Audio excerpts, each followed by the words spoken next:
get up here. Yeah. They I only hear what did you're that saying. I as a hear what you're saying. This Yep. takes, I think they're still. Yeah. Let's see, Dory's here, Brad's here. This could be a fun night. Yeah, so there was a lot of politics with it, Dory, but yeah. they were very helpful. You know he's gonna work. You know he'll work. I went to Vermont and actually spoke to their board of directors and thanked them for all their help and hanging in I with know. us for so long while we figured it out.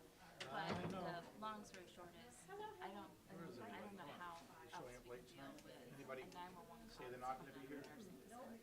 Meg Rennie is, So, but we have time between now and then to do Promote some again. additional work in terms of revenues and to determine what the actual impact will be. Well, so that's gonna be my short. Yeah, So you have a yeah, yeah. Okay. Short term, yeah, short revenues, right. Yes, yes. Talk about like our council rules and keeping our departments on staff. So what are you gonna do That with means it? adding a No, elected position. Elected you're gonna do tomorrow. I mean, you know you're not gonna sit back. Yeah, perfect. we're gonna do something with their election. I haven't seen one, but I know that she They want me to be the town moderator. Yeah. I'm going like 10 years. Hello, hi, Right. Something, keep them in line. but not so much. Oh, it's probably one of those, yeah. It's one of those yappy ones. School board is keen. Oh, I'm so happy to be I here. chair It's one of the really committees now, great. so I'll cut back on the babble. Good.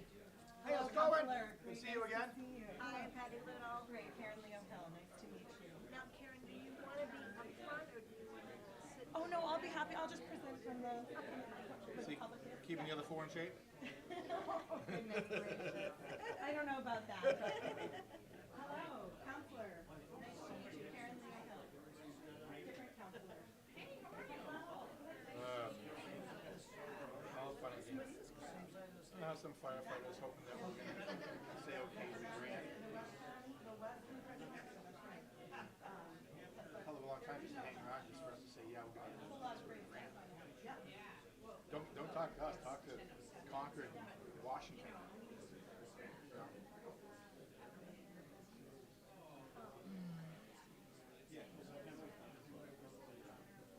Yeah, we'll see when Brad. What did I hear you had for your deliberative session? 50 voters? Was it 50? 50. Yeah, we had initially when the warrant, the first warrant, which was the warrant, there was only 45 people there. And, you know, like typical Kingos, they tried to add $350,000. It's weird when you're like no, we don't need it. And you try to explain it even though they're well intentioned. Look, there's a special education class, and all of a sudden, 4 or 5 students show up mid-year. It's kind of like we have unexpected funds. You know, we will be funded. Well, you can't guarantee us that. The problem is we tell them, look, if you add $350,000 to it, even if we don't spend it, we have to raise it. Last year was $500,000. And we got $500,000 approved. Added to the budget last year. We didn't spend it. You know, but we had tax. We were explaining to them, you know, the principles are right there saying we don't need it. But it could be worse. It could be like that. Everybody from Richmond shows up to that church. Well, it changed. They did. They did. From that church that moved in? Yeah, yeah. The hate church. They flooded the hall, and they don't pay taxes. None of them go to Manhattan. And they're listed. Southern Poverty Law Center has them on the top 8. Because if you don't belong to that church, you're going to hell. But, So that's what cooperative school districts, other towns were showing. oh yeah, yeah, that's the problem.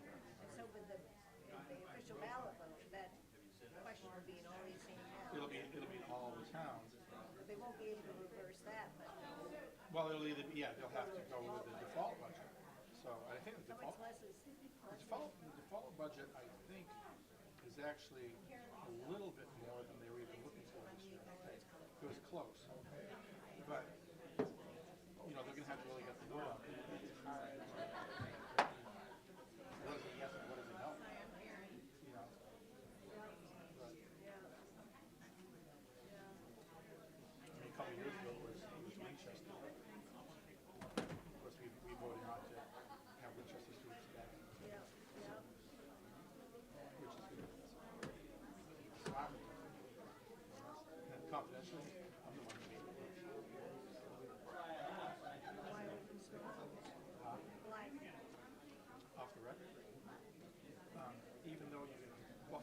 same thing with the public, it's public, that they constantly talk about other schools, and then they come back to us and say, well, how about if we don't send all of our students to you, but just the ones?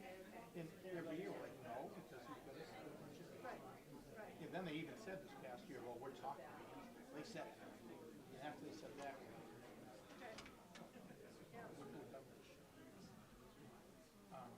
but even though you're going to lose some students, you're going to lose some money. If you look at the percentage of those in trouble or in most schools, Change that soon. special education. You're either the valedictorian or Hey. they take the Oh, yeah. special education. So that was really Greasy. and of course, Pinsdale, the reason they all come to Pinsdale is the NCU administrator. Pinsdale and so they were, it's like, so for us, it's just like, just come. And then they go to sit. And of course, you can't comment to it, it's like, you know how that goes. Kind of like what we're going through now here. Is Kat here yet? She's gonna have to second my motions tonight. Well, yeah, because I did MSFI. I mean, yeah, I did MSFI last week, so I'm gonna make the motion. I've already written them down. I've got them. I went to the agenda already and looked at the No, form. I'm trying to call you. So, let's see, that's a POP. Yep, all the MSFI motions, and then I have two ordinances.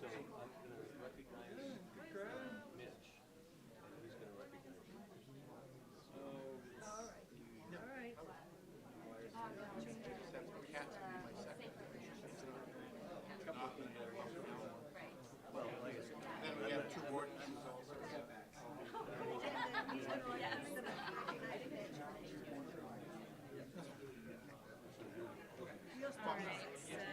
I'm all good. Yeah, they'll say he wasn't there. And he was over me, and then- Karen says she wants assistant outside.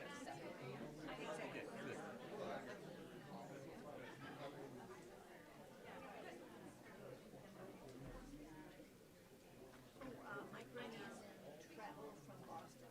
He'll be late, he'll come, he'll be here before the, table dive. Uninterrupted travel. Is it drizzling now? So it's getting warmer. When's the new one coming? Well, I have one on my desk, but that one's not replaced yet. Yeah. It's coming. It's hard. I'm like, I've adapted surprisingly quickly. I don't know a lot of Elizabeth. I think that's what it That's is. It's like, the first day helped me out. And it's the show. Yeah, the combination oh, roll. And then there would be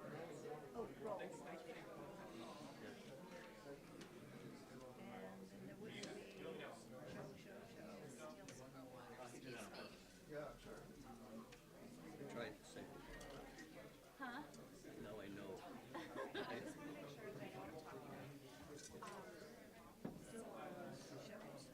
Somewhere in this room, Yeah. I lost my state house security pin. And they frown upon that. And they what? They frown upon you losing it. All right. So If it shows up, it's mine. Tonight you lost it, you think? Yeah, I had it on when it came in. I came through. All right. We'll let Phil know. The other Phil. Yeah, I know. I'm just saying, if somebody finds it, just get it back to me. Otherwise, I got to the clerk's office and schmooze the girls there. You're good at that. You won't have a problem. Good job.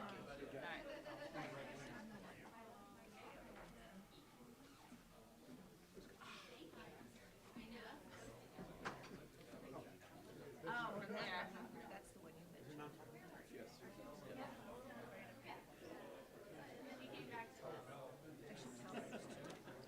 It's actually in German. Look, 6:59.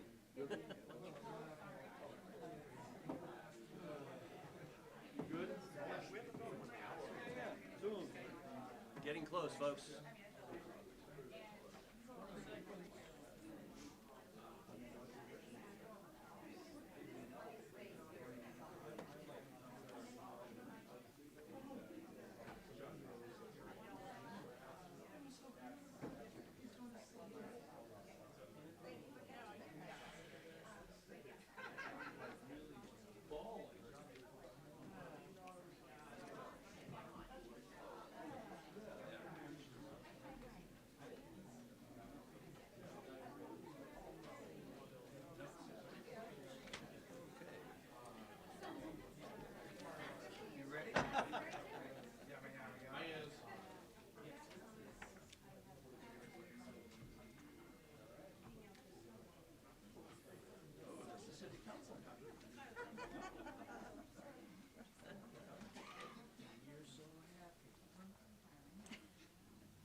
know your clocks say 7 o'clock, but somebody else's in the control room doesn't, it apparently hasn't reached 7 yet. We're on overtime.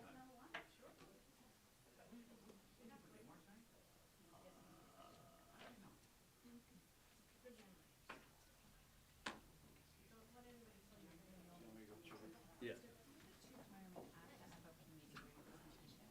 The chief and the deputy.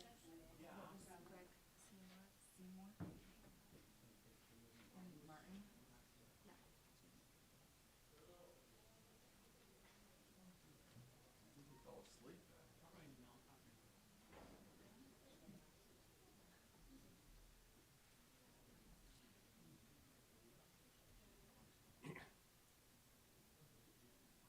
To our guests, we broadcast on closed circuit cable. Live, so you're broadcasting live? Yeah.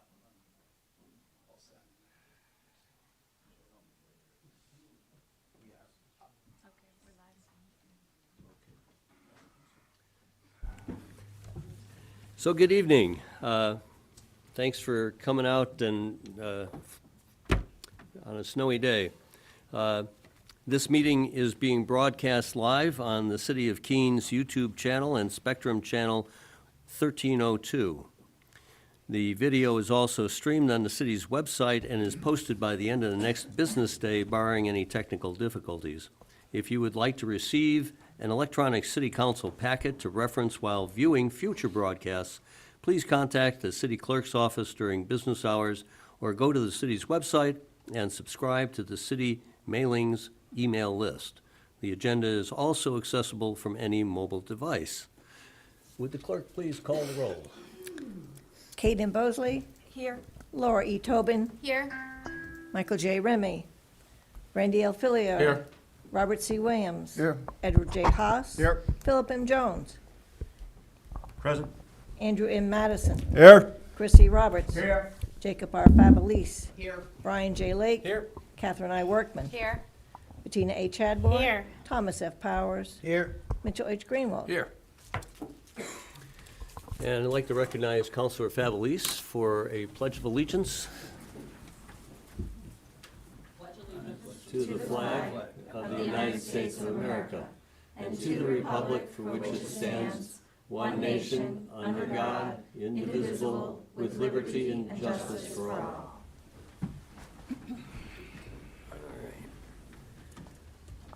I'd like to recognize Councilor Greenwald for a motion on our January 16th minutes. Thank you, Your Honor. I move to adopt the minutes of January 16, 2025 as presented. Second. Can you turn on your microphone, please? I move to adopt the minutes of the January 16, 2025 meeting as presented. Second. Thank you. And moved by Councilor Greenwald and seconded by Councilor Bosley. Would all those in favor raise your hands? Motion carries unanimously with 14-0.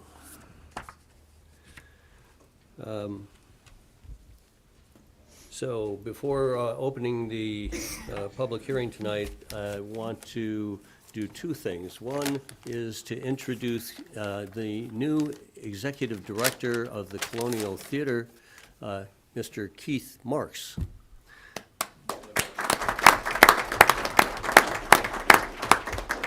Congratulations on your appointment, and folks, now you know the new kid on the block, literally, and we'll look forward to interacting with you and meeting you at other events. Thank you, Mayor. Welcome.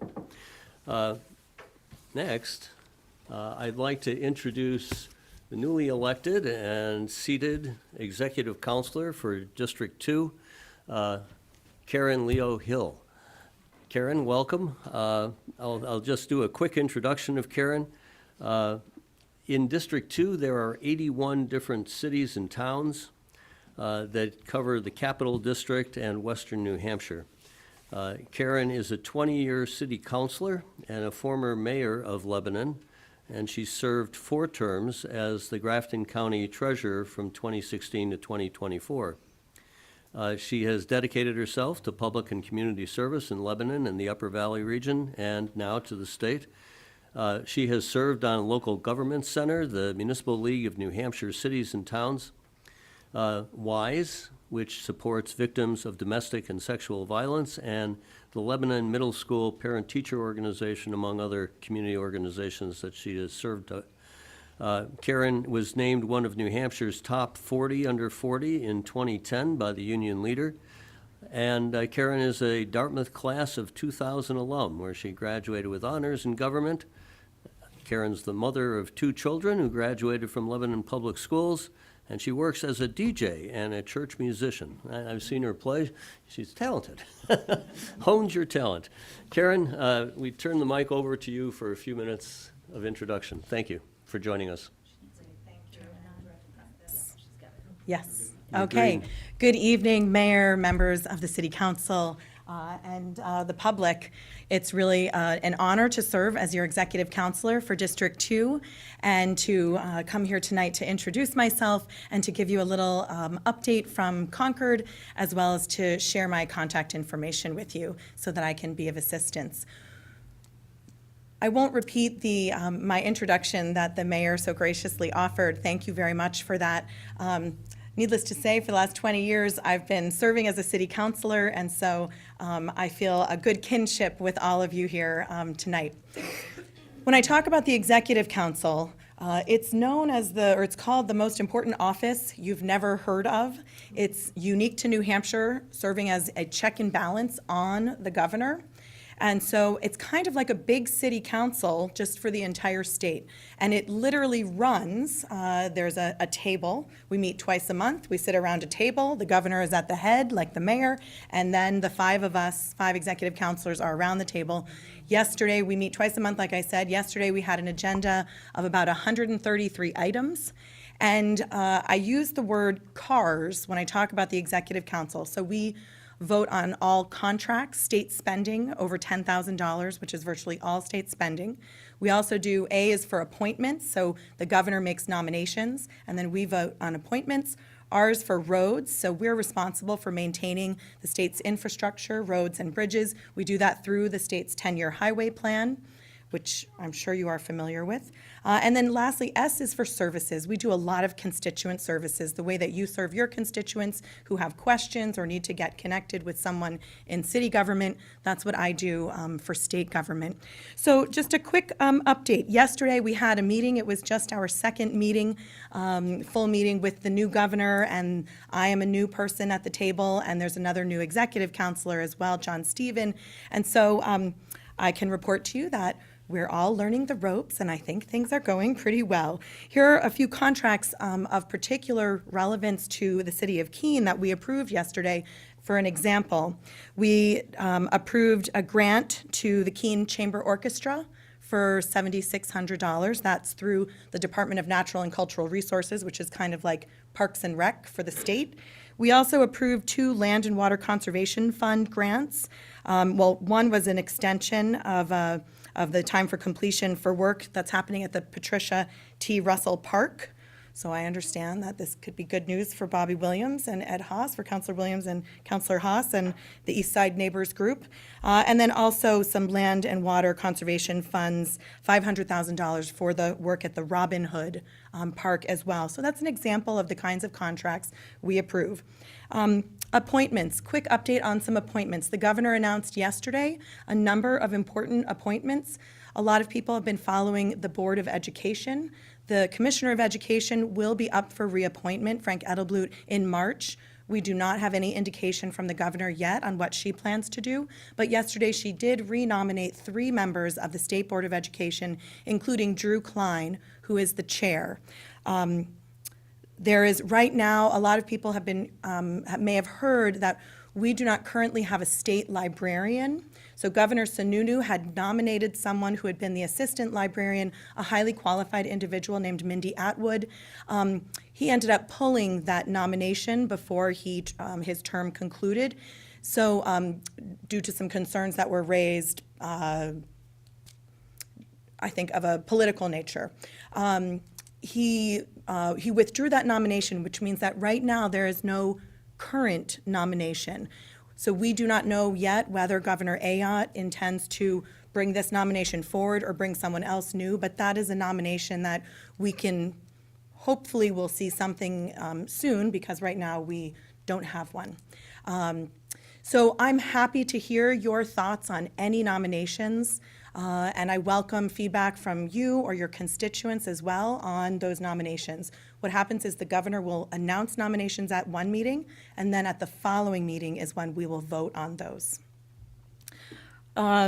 The state's 10-year highway plan will be kicking off again. There'll be hearings later this year, and I will be in touch with your city manager. And it's very nice to see your city manager. City Manager Dragon and I served on a board of the New Hampshire Municipal Association many years ago, and it's when she was in a different city, and it's nice to see you. So I will be back and be in communication about the 10-year highway plan and projects that are of particular interest to you here in Keene, as well as in Western New Hampshire and the Monadnock region. Lastly, services, constituent services. After every single executive council meeting, I will be sending out a report. We have some wonderful assistants at the executive council office in Concord, and they will send out a report with the particular agenda items that are of relevance to my district. So if you would like to receive that report, hopefully you are receiving that report, because I did get an updated list of all the local officials. If for some reason you are not receiving that report, I would love to add you to my list, so you can find me very easily. If you just Google Executive Council, New Hampshire Executive Council, you'll find me there with my email address, and I would love to add you to that. I also have another email list that is more of a newsletter with pictures and information about all of the different events that I attend, and other things. So happy to add you to both the very official one and also the more newsy one, if you'd like. I am covering a lot of territory, 81 cities and towns.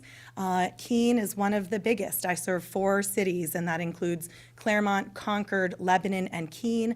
I'm very eager to make sure that I do a good job supporting you and meeting your needs. So please be in touch if I can help you or your constituents with anything, whether it's a small question or a big question. I won't necessarily know the answer, but I will be able to help find the right person to get that answer from.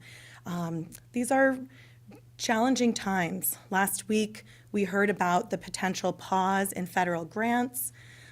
We've also been hearing about tariffs, and we've also been hearing just on Monday, you may have heard about the new guidelines from USDOT, which are going to be favoring communities that have higher than national average birth rates and marriage rates.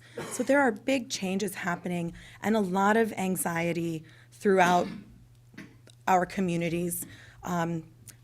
I don't know how much we'll be able to do about it, but what I'm trying to do is make sure that I learn as much information as I can and that I share that with everyone. Yesterday, I asked our state commissioners what they thought the impact of some of these things could be, and the common refrain was that there's just a lot of uncertainty right now. So I am here to be of service, and I hope that you will reach out to me. And I hope that if there are events in the community that you think it would be nice for me to be at, to connect with people, please let me know. So thank you very much, and I do appreciate it. Thank you, Karen, for joining us, and I think you got some head shaking about the changes in the... Can you turn on your microphone, please? I think you got some head shaking regarding the Department of Transportation's change in how they'll give priority to different communities. So Yeah. that, I don't think that fits our state demographic all that well. No, so- we have some of the lowest birth rates and some of the lowest marriage rates in the country because our population skews older. So there's a potential that we could be significantly disadvantaged, and that would be unfortunate. But we're going to definitely do our best to overcome any of these obstacles and make sure that people's needs are met. Great. And Thank you. everything that I said also applies to any member of the public. You can find me on the Executive Council website, and I'll be happy to help with any questions or anything that I can do. Right. Thank you so much. And we can go to the general court website and find the Executive Council as well as Exactly. the state, newhampshire.gov. Their executive counselors are listed there too, yes? I think it's easy to find. Once you're there, you can find.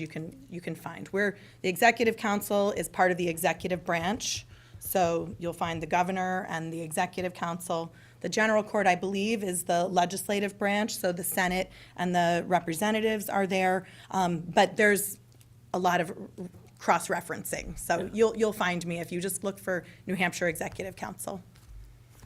Thank you. All right. No further announcements tonight. Our next meeting will be February 20th. I'd like to recognize the clerk for introduction of our public hearing. Notice is hereby given that a public hearing will be held before the Keene City Council relative to Ordinance O 2024-24A relative to amendments to the zoning ordinance interior side and rear setback requirements in the downtown edge zone. The petitioner, Jared Goodell, proposes to amend Section 4.4.1 of the Land Development Code to remove the 20-foot minimum interior side setback requirements for parcels in the downtown edge district that directly abut a parcel located in the downtown transition district. The ordinance was revised to also remove the 25-foot minimum rear setback requirement for parcels that directly abut the downtown transition district. Per order of the mayor and councilor, this 19th day of December, 2024. Thank you. I'd like to ask Mary Brunner to come forward on behalf of the Community Development Department and present the item for us. Thank you. Thank you, Mr. Mayor. Mary Brunner, Senior Planner. So this ordinance was initially introduced to City Council for a first reading back in November 21st. And it was referred to the Joint Planning Board and PLD Committee of City Council for a public workshop, which was held on December 9th. The petitioner is Jared Goodell, and the original request when the petition first came in is to remove the 20-foot minimum interior side setback requirement for parcels in the downtown edge zoning district that directly abut parcels in the downtown transition district. So if you're familiar with our zoning map, that both of these districts are part of our downtown districts, and both the edge and the transition district are sort of on the edge of downtown. And so this is actually a very limited number of parcels that would be impacted by this request. At the public workshop, the committee discussed the request, and for the sake of consistency, the Joint Committee voted to amend the ordinance and create an A version to also address the rear setback component. So the resulting ordinance would remove the 25-foot minimum rear setback requirement, again for parcels in downtown edge that directly abut the downtown transition district, in addition to the 20-foot minimum interior side setback. The result of all of this is basically saying that for parcels in the downtown edge that abut downtown transition, they're going to have a 0-foot side setback if this ordinance gets adopted. That's consistent with the setbacks between the downtown edge and any other downtown district. That's about it. So I'm happy to answer any questions.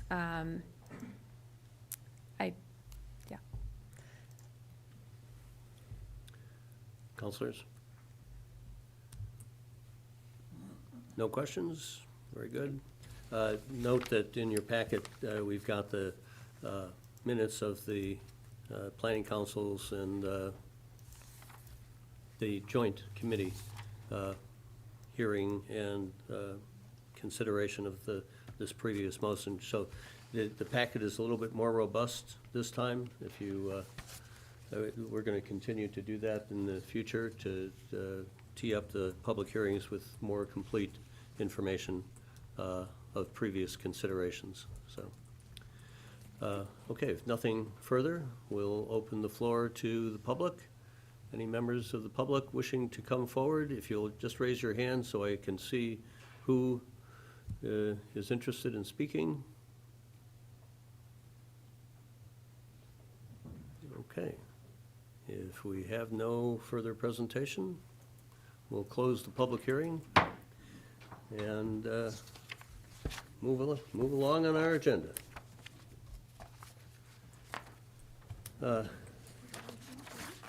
Yes, I know, yeah, right. We'll continue to take public testimony delivered to the clerk's office by 1 PM on Tuesday, February 11th. So should there be any written comments from people, please get them to the clerk's office. Again, 1 PM, Tuesday, February 11th. Okay, now we'll move on to nominations. This evening, the mayor is nominating several people to the Human Rights Committee and a member to the Zoning Board of Adjustment. For all of these, they are existing members, and they're just shifting between alternate and regular positions. So for the Human Rights Committee, Deborah Bowie, moving from an alternate to a regular with a December 31, 2027. Also, David Morrill, Human Rights Committee, moving from an alternate to a regular, again, December 31, 2027. And Mohammed Saleh, moving from a regular to an alternate, December 31, 2027. And Adam Burke, this is for Zoning Board of Adjustment, Adam Burke, moving from an alternate to a regular, December 31, 2027. Thank you. Those nominations will be tabled to our next regular meeting. And our next item of business is a nomination from the mayor from our previous meeting, and it is for Kelly Cook to move from an alternate to a regular on the Ashwillet River Park Advisory Board, term to expire December 31, 2027. I'd like to recognize Counselor Greenwald for a motion. Thank you, Your Honor. Move to confirm the nomination. Second. Moved by Counselor Greenwald, second by Counselor Bosley. Any comments from the council? Seeing none, this will take a majority roll call. Counselor Bosley? Yes. Counselor Tobin? Yes. Counselor Remy? Yes. Counselor Filio? Yes. Counselor Williams? Yes. Counselor Haas? Yes. Counselor Jones? Yes. Counselor Madison? Yes. Counselor Roberts? Yes. Counselor Favolese? Yes. Counselor Lake? Yes. Counselor Workman? Yes. Counselor Chadwick? Yes. Counselor Powers? Yes. Counselor Greenwald? Yep. And that motion carries unanimously. We should recognize for the minutes that Counselor Remy has joined us. And, thank you. Okay, we'll move along to communications. We have two communications this evening. Our first is from Counselor Remy, who is in the Keene Young Professionals, and they are requesting their annual request to use city property for the Taste of Keene Food Festival. And we'll refer that letter to the Planning Licenses and Development Committee, whose meeting is next February 12th. Our second communication is from John Loveland. You will remember he writes the council fairly frequently about the downtown project, and this communication from him is in particular about the RAISE grant. You notice in my background notes, I noted that Mr. Loveland submitted a very extensive report of all communities in the United States that have ever had a RAISE grant, and it was really too lengthy for the electronic or the paper packet. I have it in print. If anyone would like to have a copy, I'd be happy to do it for you. And you have a copy in your office? Yes. Anybody could go and review if you wish. We'll take that letter and file it as informational. Going on to reports for the evening. Our first report is from the Municipal Services Facility and Infrastructure Committee. It's about a request for no parking on either side of the entrance at 312 Marlborough Street, and the recommendation is on a vote of 4-0.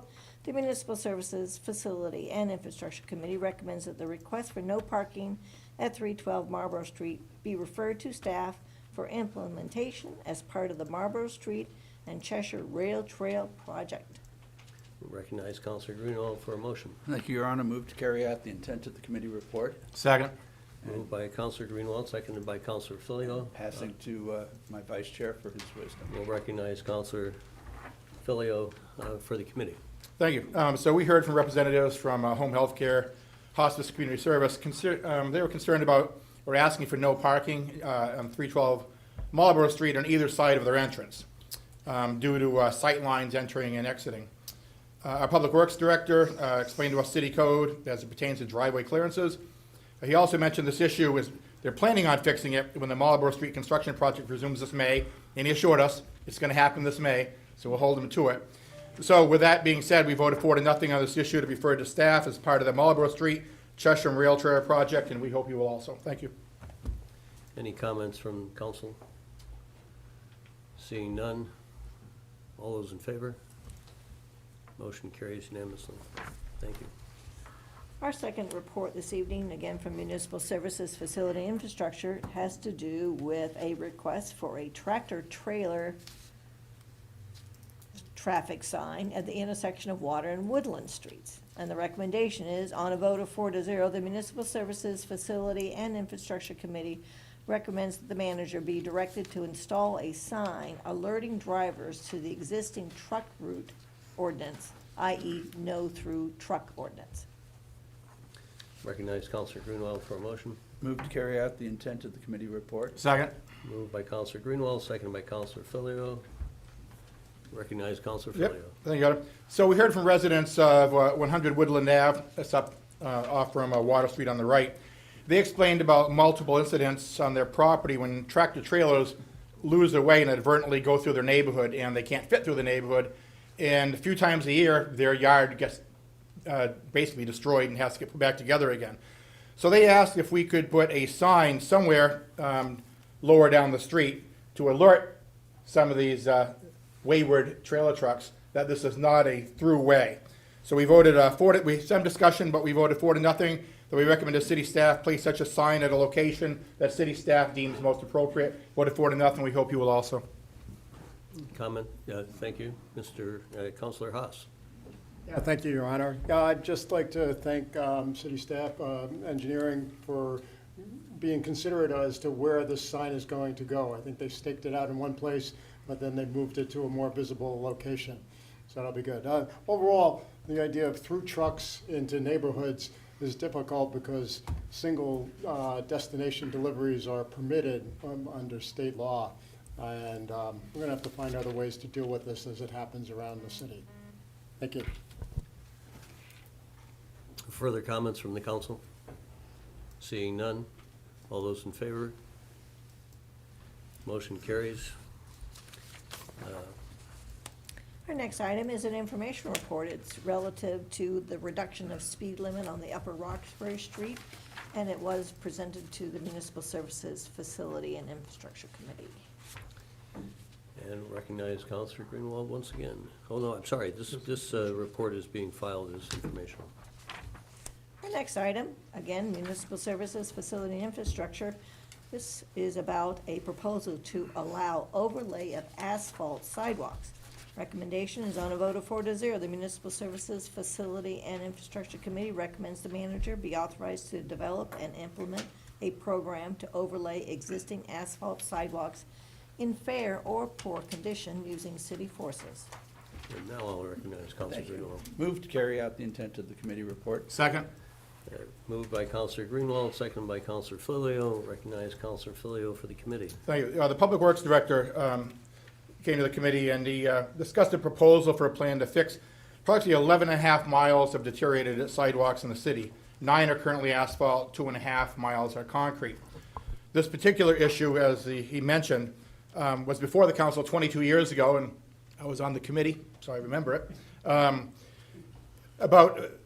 Back then, the council decided that any new sidewalks or repairs of sidewalks are going to be concrete because they last longer. However, because of the cost of the repair, it was determined that if we repair all these sidewalks just using concrete, it'll take us 75 years to finish the sidewalks. Chances are, probably not going to be around next time. So basically, what he was asking for is some of these sidewalks, if we can repair them with asphalt rather than concrete. Because, once again, it'd just take too long to repair them all with concrete. So the council heard from staff, and on a 4-0 vote, we recommended that the city manager talk with the Public Works Department and develop and implement a program on these sidewalks and future sidewalks down the road and report back to council. But for now, this 4-0 vote fixes these 11.5 miles of sidewalks. Thank you. Any comment to that? it certainly moves them along faster. Absolutely. Won't fix them any quicker, but not quick enough for some. Counselor Haas. Yeah, thank you, Your Honor. I think the proposal from DPW is to acquire a machine to help facilitate the repair of the asphalt sidewalks. And that sounds good. I look forward to their shopping and see what they can come up with. It's good to see us back to basics here with stop signs and truck signs and signs and sidewalks. I think I was told that it's all about at some point. But yeah, we have funding in capital investment program to address sidewalks, and I'd like to make sure that that gets spent on concrete sidewalks going forward, that we can, that sidewalks make the character of a neighborhood. Streets and sidewalks is what the city looks like. And these asphalt sidewalks, while they serve the purpose of creating a sidewalk, they end up being parking spaces where cars will drive up on them and tear them apart anyhow. So it's even less long-lived. I don't know how we can do it without it costing a lot of money, and certainly it's incredibly expensive, more so than asphalt. But I look forward to spending the money out of the capital program and getting concrete sidewalks when we can. Thank you. Counselor Filio. Just to follow up, I want to thank Counselor Haas, and once again, it's proved you want something done, bring it to the MSFI committee. Counselor. Thank you. Yeah, I just want to say that I'm grateful to city staff for coming up with this solution, and I appreciate that it's an in-house solution. We're not contracting out for this, which I think is going to save us a significant amount of money in the long run. I know these aren't as good as concrete sidewalks, but you know, the most important quality of a sidewalk is that you can use it. You know, concrete sidewalk 20 years from now doesn't do as much. Let's get these sidewalks fixed. Thank you to city staff for making this happen. Thank you, Counselor. Further comments? Seeing none. All those in favor of the motion? The motion carries unanimously. Now switching to the Finance Organization and Personnel Committee, our first recommendation deals with the Brian A. Mattson Recreation Center. On a vote of 5-0, the Finance Organization and Personnel Committee recommends the city manager be authorized to do all things necessary except to accept the donation of $10,000 from the Savings Bank of Walpole, and that the money be used for the construction of an ADA ramp at the Recreation Center. Counselor Powers for a motion. Thank you, Your Honor. Move to carry out the intent of the committee report. Second. Moved by Counselor Powers and seconded by Counselor Remy. Counselor Powers for the committee. Thank you, Your Honor.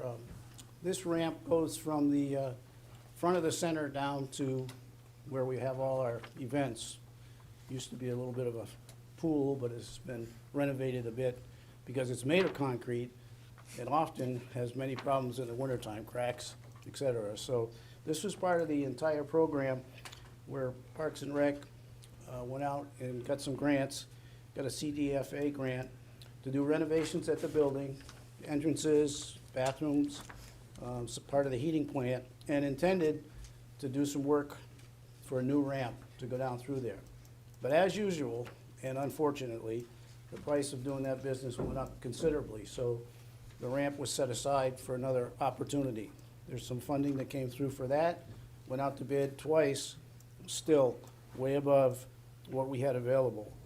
So being quite the initiative type of person, one of our friends in the back of the room there went out and talked to all his friends, and we came up with this donation of $10,000 towards the finishing of this particular project. So Savings Bank of Walpole, saying thank you. I always say thank you every time you go through there, because they stepped up and began this process. We're out looking at some other opportunities, and later on, you'll see an item that will come back to FOP for some other financing, so this can get done this year. Unanimously approved by FOP. I'd like to see you do the same. Thanks. Thank you, Counselor. Further comments? It's a generous gift. We appreciate that. It's a generous gift from Savings Bank, and we appreciate their consideration. Seeing no further comments? Going forward then, another Finance Organization and Personnel Committee report. This one dealing with the George, We needed a vote. oh, I'm sorry. All those in favor of the previous motion on the Recreation Center donation? Motion carries unanimously. Thank you. Finance Organization and Personnel Committee report relative to the George Street Bridge. On a vote of 5-0, the Finance Organization and Personnel Committee recommends the city manager be authorized to execute a change order with McFarland Johnson and the DOT in the amount of $52,931.81 as part of the additional scope of work required for the George Street Bridge project. Recognize Counselor Powers again. Thank you, Your Honor. Move to carry out the intent of the committee report. Second. Moved by Counselor Powers, seconded by Counselor Remy. Counselor Powers for the committee. Thank you, Your Honor. This bridge is quite old and quite small, but yet very expensive. This project is moving forward. We're in the engineering phase of the entire thing, and there's an agreement here between the State Department of DOT and McFarland Johnson for the engineering contract. Doing some of the initial work, preliminary work, we found some contamination in the area. So this change order is to better define and identify to make sure everything's covered with the construction, and the contamination, if it's found, will be addressed in the rest of the project.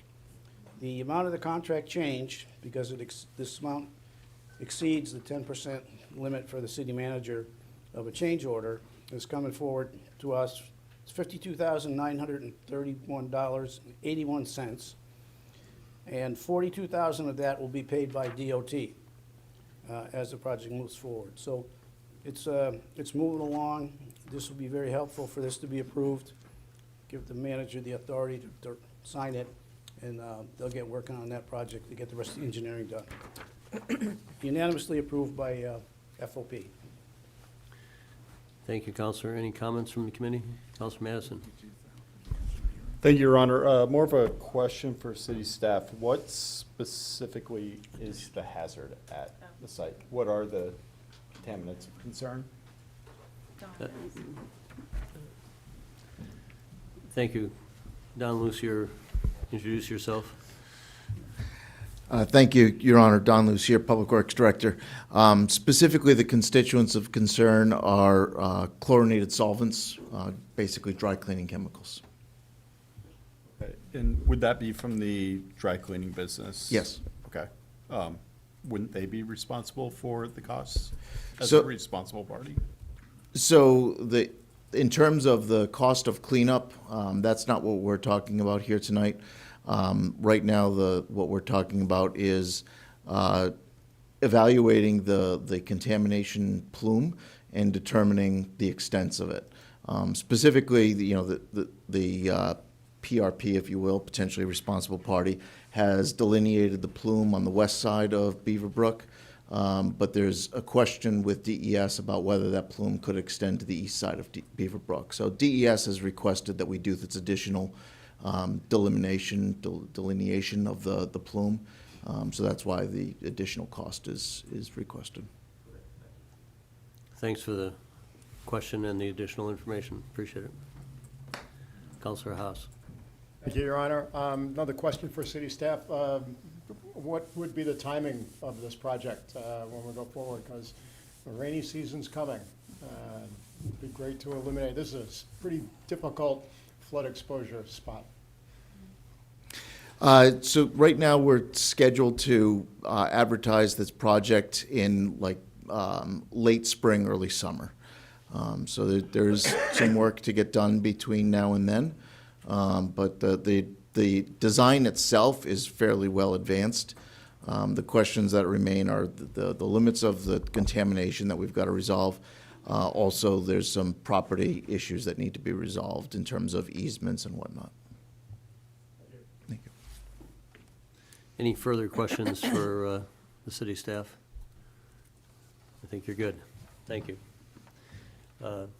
No further questions? All those in favor of the motion as presented? The motion carries unanimously. Next report, also from Finance Organization and Personnel Committee, deals with the 2024 FEMA SAFER grant. On a vote of 5-0, the Finance Organization and Personnel Committee recommends the city manager be authorized to do all things necessary to apply for, accept, and expend the 2024 FEMA SAFER Grant, and if successful, to maintain this staffing level. Counselor Powers for a motion. Thank you, Your Honor. I would move to carry out the intent of the committee report. Second. Moved by Counselor Powers and seconded by Counselor Remy. Counselor Powers. Thank you, Your Honor. We start out by saying that this motion that's before you, recommending that the manager be authorized to sign, was unanimously recommended for approval by the FOP committee. How did we get to that conclusion? I got a little quick review because we spent a lot of time on it, and we're not going to read every word that we reviewed and went through, and there was a lot of time spent on this. For several months, the fire department personnel reviewed and analyzed the calls for service that have been provided in the last year. We just looked at the last year with those numbers for this purpose. Looked at the type, the number, the level of service needed for each call, as well as the frequency of overlapping calls. Following the internal review, the city manager, the finance director, the HR director, Councilor Remy, and I met with the staff on 2 different occasions, reviewed all the data, looked at all the information, and reviewed what the requirement is by the federal government for the SAFER grant. Based upon those discussions, moved forward to where the fire department personnel, staff came in to FOP, and if you weren't able to be here, you can watch it anytime you want. It's on the website, and there's quite a bit of information there. It's very interesting for those who haven't had an opportunity to learn a little more about the everyday business of the city of Keene. 2 presentations came before FOP. The presentations outlined the data, the requirements, standards used to respond to calls for service, and it was in 2 different categories. First meeting talked about ambulance EMS categories, and the next one talked about fire rescue category, and all of which they outlined for us how they respond to each and every call. And in 2024, that's the calendar year that just ended a short time ago, 6,374 calls for service. So you can imagine all the steps that are taken when you have that many calls. As the analysis was conducted, the staff took into consideration the recommendations of standards of best practice, standards from NISTA, NFPA, and ISO, as well as the best, safe, and effective performances as they provide that service each and every time. So the bottom line here, for your approval, I hope, is the number of calls for emergency responses has grown to the level that exceeds the city's ability to provide top quality, rapid, safe, efficient responses when you or someone else calls for service. The request tonight is to approve the application. Manager signing that application as soon as possible. There is a bit of a deadline, and I think we're on time and we're moving forward. If the SAFER grant is approved, it would be to hire additional personnel. And if that is approved, what it does for us, it helps us pay for the cost of increased personnel for the first 3 years. At the same time, efficiencies and other things that need to be done will be addressed. But this is the most important step tonight, is to have the manager authorized to finish that grant, sign off on it, and get it shipped out. Back to my first statement. FOP unanimously approved. I hope you do the same. Thank you. Further questions from the council? Councilor Bosley. Thank you, Your Honor. So I just want to start off by saying that I'm clearly going to support the effort for applying for this grant. I went back and reviewed the presentations that were given to FOP and by Chief Martin and Deputy Chief Seymour.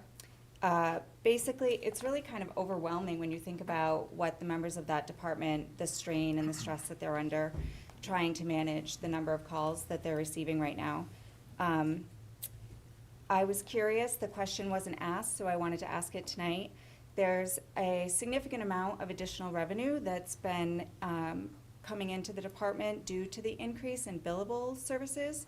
It looks like a lot of our trips are going to nursing homes, and that's revenue that we can collect. I was hoping the city manager could come back to us and let us know if any of that revenue is able to be earmarked for potential positions that we could fill as a stopgap measure while we're waiting for the grant money to come in. I think that would be a great place to start looking.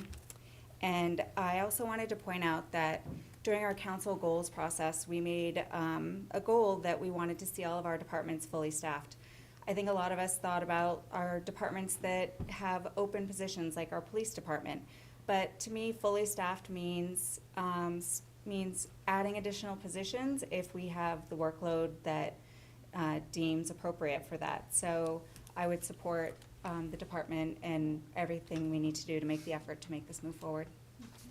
Thank you, Counselor. Counselor Filio? There you go. As one of two city councilors here that are certified firefighters, Councilor Powers being the other, I appreciate what Councilor Bowlesby just said. I served in the early 2000s as a call firefighter. And back then, I thought, damn, this is busy. And for those of you that have never gone into a burning building, it's one thing going in fully staffed. And even back then, there were times when I rode in with the fire department, went into burning buildings, not fully staffed. And it's one thing to read it on paper. It's another thing to be crawling through a building or you hear somebody's trapped inside. Because, not to say firefighters don't have reckless abandon, but if they're saying somebody's trapped inside, they're going in. So not only do I agree that this is a grant we absolutely should go for, but we also should be ready in the case the grant doesn't go through. We can't just throw our arms up and say, damn, didn't get it. We need to be ready to add firefighters. Now, how we do it, how we budget it, that's why we have a 15-member council. But we need to be prepared for that in case that grant doesn't come through. And even if the grant doesn't come through, we need to be looking beyond the grant. We can't ever get caught like we are right now. Councilor Bowles just mentioned, the police were a few down. Well, fire, we're way down. It just doesn't show it on paper because that's how many we've budgeted right now. But realistically, we're down significantly just to meet minimum standards. So once again, I wholeheartedly endorse this grant. We need to get this grant. But if we don't get it, we need to be ready to move on and figure out how we're going to finance more firefighters. Not just one or two. We need to get this at least up to minimum national levels. Thank you. So the question's been suggested, and want to recognize the city manager relative to the use of current and future revenue sources, and I think it addresses both of those questions.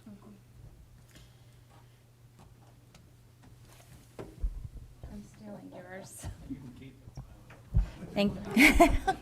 You're not getting off that easy. Thank you. So we are definitely looking at our trends in revenue. I was taking a look while you were speaking at what was our budgeted number versus where we're at right now. We're actually right near our budgeted number. So every year we look at what changes in billing we anticipate. We look at our contracts and we do our best to create an estimate that is realistic. Now, what's been happening and what's been driving up the calls for service primarily is what is the need at the skilled nursing facilities or the nursing homes. And so with the closure of Deluzio, we've had to pick up those calls. Now, the good thing about that is they are good payers. So those that are in the skilled nursing homes typically have some sort of insurance, and we have been able to collect. And so what we intend to do between now and September, which is when we anticipate to hear back regarding the grant, is do an analysis of the calls that we've been making or receiving from these nursing facilities versus the revenue that we're receiving.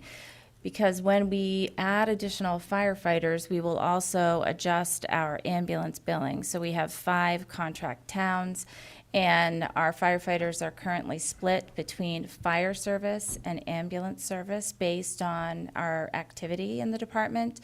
And while we are primarily ambulance activity, we are able to then allocate some of those expenses to those contract towns. So we will also do that and report back in September And we will, we will also look at our billing and whether or not we are billing as aggressively as we can to recoup some of the funds for these positions.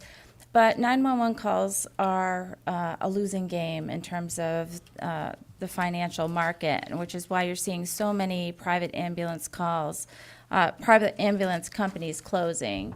And so I don't expect that we're going to be able to fully offset the expense to bring on these firefighters, but I do feel comfortable that we can offset some of it, and we'll have time to do that.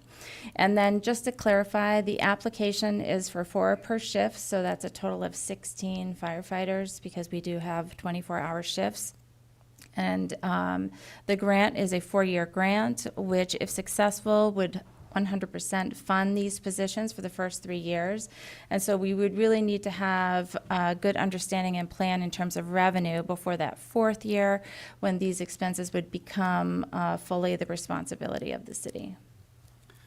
Thank you, Manager. And this is an opportunity to say to our executive counselor that the state's Department of Insurance has done an analysis recently of the charges that are allowable under Medicaid and private insurers for ambulance chargebacks. And if that would be acted upon, it would be a good step to allow the municipal departments to begin to recover more of the actual costs. So I think the revenue question is a good one, and it's one that we need to follow up on, because clearly we're going to need to address this issue, as Councilor Filio said, with or without the grant. A couple of other comments here, Councilor Jones and then Councilor Madison. Thank you, Mr. Mayor. I think, and I'm proud we're doing this, and I think as part of the application process, there's an algorithm that the ISO uses, and where you plug in numbers, and they take your fire department, your personnel, and they use all kinds of demographics like the age of your city and how much industry you have and how much hazmat potential you have and where your hospitals are and so, and if it works in our favor, we can use that as part of our application process. So that's just one more thing that could help us. Thank you. Councilor Madison. Thank you, Your Honor. I gotta say, I wholeheartedly agree with Councilor Filio, though I think he meant to say that 3 members of the council have served as firefighters in the past. Duly corrected. If we do not get the grant, we need to find the money to hire 4 new firefighters. It's pretty bad out there. You guys know I work for the state as a responder responding to hazmat and oil spill. I was on call this weekend. All night Saturday from about 11 till about 6 a.m. I was out working a call, and I was spent the next day. These guys do the same thing, except they do it day on and day on, 7 days a week, oftentimes without rest. I remember as a kid, my father was a fire chief. We would always hear the pager go off. We never knew sitting down at dinner if he was going to be there for dinner. Getting up in the morning for Christmas if he was going to have to run out. It was tough to make plans because we never knew when something was going to happen. We never knew when he was going to come home. And then, of course, there was always the question of, are we going to have to visit him at the hospital or worse? It's a tough job and it's a tough life, not just on the people who do the job, but on the families at home. So that's why we need 4 new firefighters, to help these guys have a life at home, to help them spend time with their family, to help alleviate the stress that comes with doing this job day in and day out. So please, even if we don't get this grant, we need to find that money. That is our first job as a council, to oversee the health, welfare, and safety of the citizens of the city, and I can think of no better way than hiring more firefighters. Thank you, Councilor. Councilor Remy. Thank you, Mr. Mayor. Just quickly, I don't want to, I think we've heard a lot of really good points.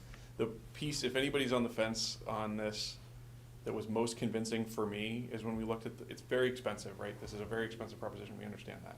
The piece that was most convincing for me was when you look at the location of professional firefighting organizations around us. we're on an island. So if we don't have the appropriate staffing, it's not coming, right? There's not somebody else that's sending something from somewhere else. We might get a volunteer or two from out of town, but professional staffing, like, there's not much around here. So that really was what sold me on this. Thank you. All good points. Counselor Tobin. Sorry, thank you. I heard that presentation and it was terrifying. A lot of those, there was the videos that were terrifying to watch. And one of the things that I guess from my perspective where I have been the person who has needed that ambulance, I felt so much more appreciative and I guess overwhelmed by the compassion that I've received from every firefighter who's ever shown up when I needed to call.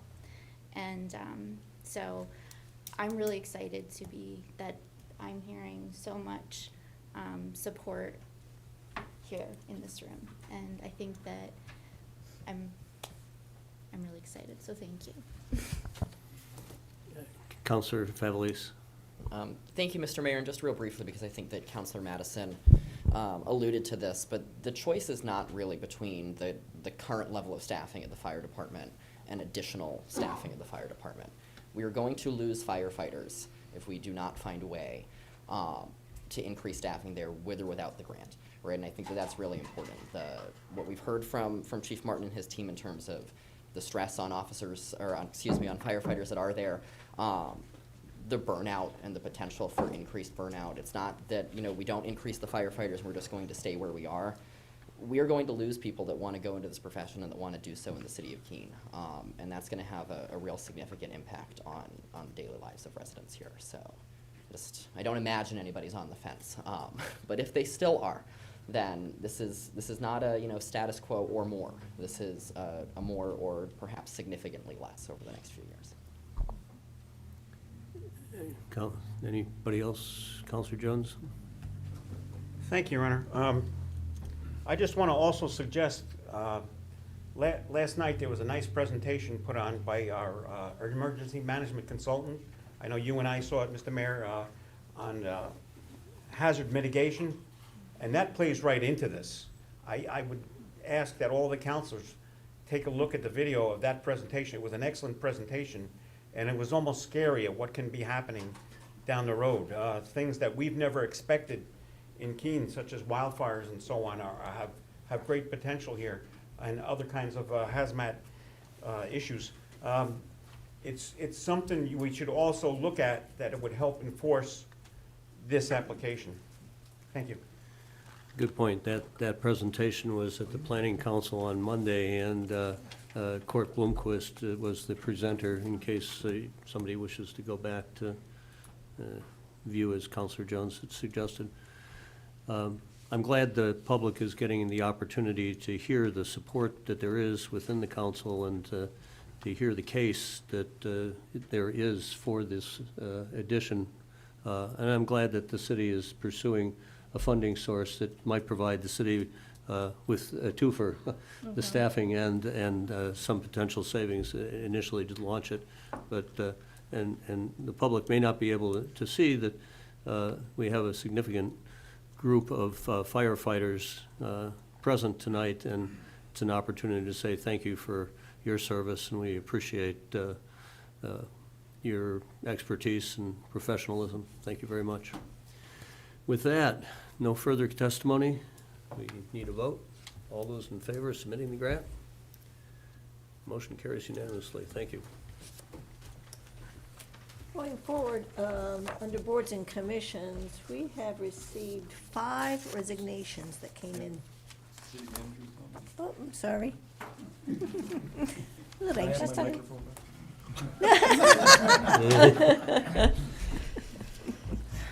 Well, first of all, I want to thank you for your support for the SAFER grant. It means a lot.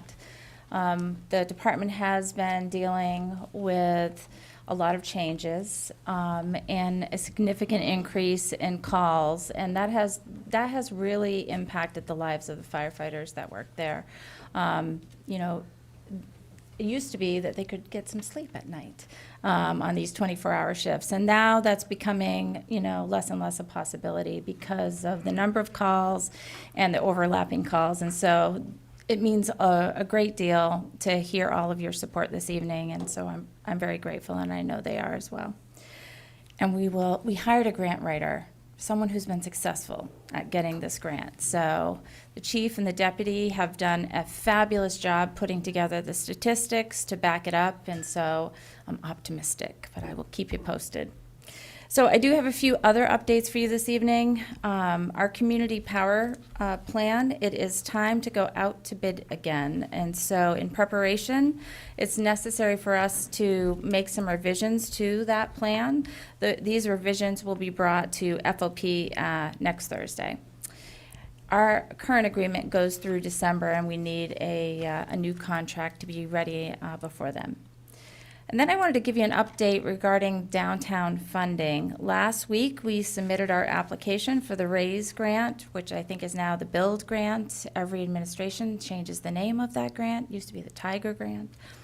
It is a very competitive application process, but we have submitted a strong application. If successful, it could provide up to $13.7 million federal dollars. That's the federal share. However, because it is such a competitive application process, we are also planning to submit for a portion of the project to be funded as part of the congressionally directed spending requests that are due at the end of this month. This is an annual allocation of funds for federal discretionary programs, and currently we're planning to apply for the surface treatment throughout the downtown, including pavement, curbing, bike lanes, and sidewalks. And that is estimated to be just over $3 million. And so if we're unsuccessful with the RAISE grant, we're hoping to get another bite at the apple with these congressionally directed funding projects.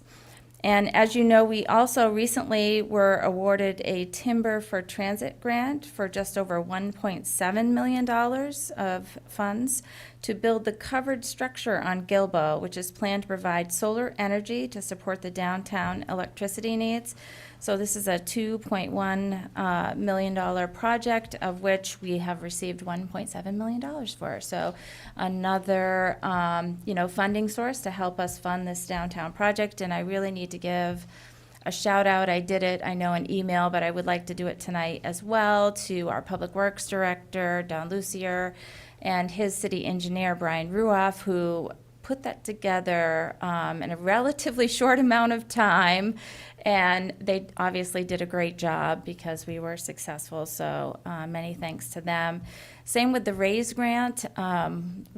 He tracked me down the night it was due. It was due at midnight. He literally tracked me down, the Public Works Director, after hours and said, I need you to sign just one more form so I can submit this. So they're working really hard for you and for us to try to get as much grant money as possible for that downtown project. We had previously been awarded a drinking water state revolving loan principal forgiveness for the approximately $2 million for the downtown project, and a clean water state revolving loan principal forgiveness of $137,000. So, it's been significant. In addition, we have advertised for the project ombudsman position for the downtown project. This person will serve as a liaison between residents, property owners, business owners, city departments, and the construction team for the downtown project. So if you know someone that would be good, send them our way. We just posted that position this week.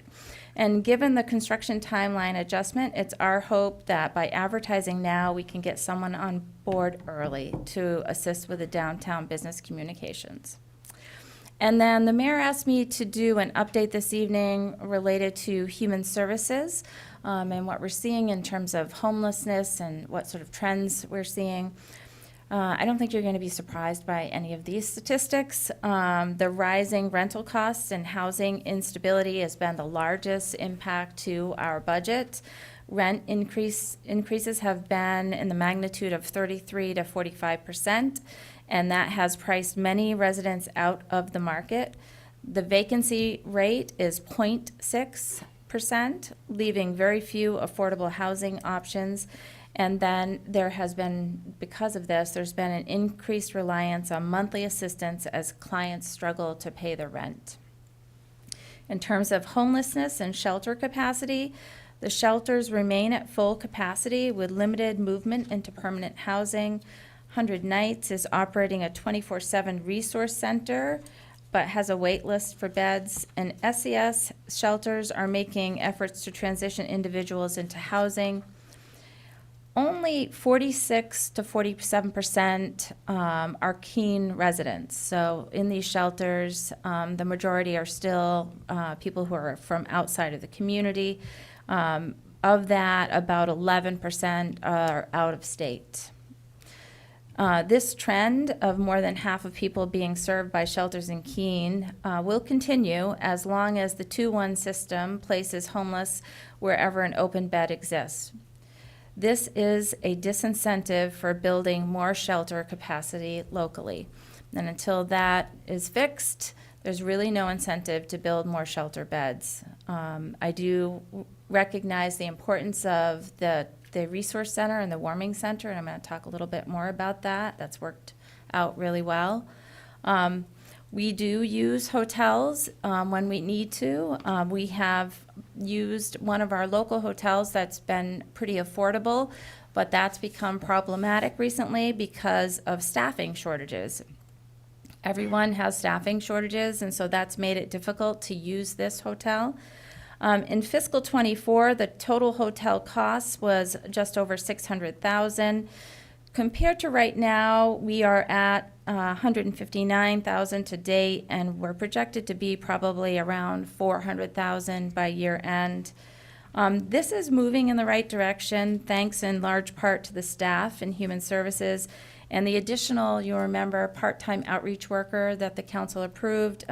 She has been doing great work with people who are in the hotels and others who are on the streets, and doing case management and bringing that case management to them, and that has been successful. For this fiscal year, both hotels and rental assistance is projected to be just over $800,000 between the two. In terms of the number of applicants, we so far have had 212 homeless applicants to date. It's projected to be about 325 by the end of the year as compared to last year, which was 279. So that is a significant increase. So the reduced motel occupancy has helped us manage our costs. The outreach worker has been effective in terms of helping move people from motels to permanent housing and assisting with housing applications. We have a great partnership with Community Kitchen. They delivered food for us and to our clients who are at these hotels, which helped save some expense.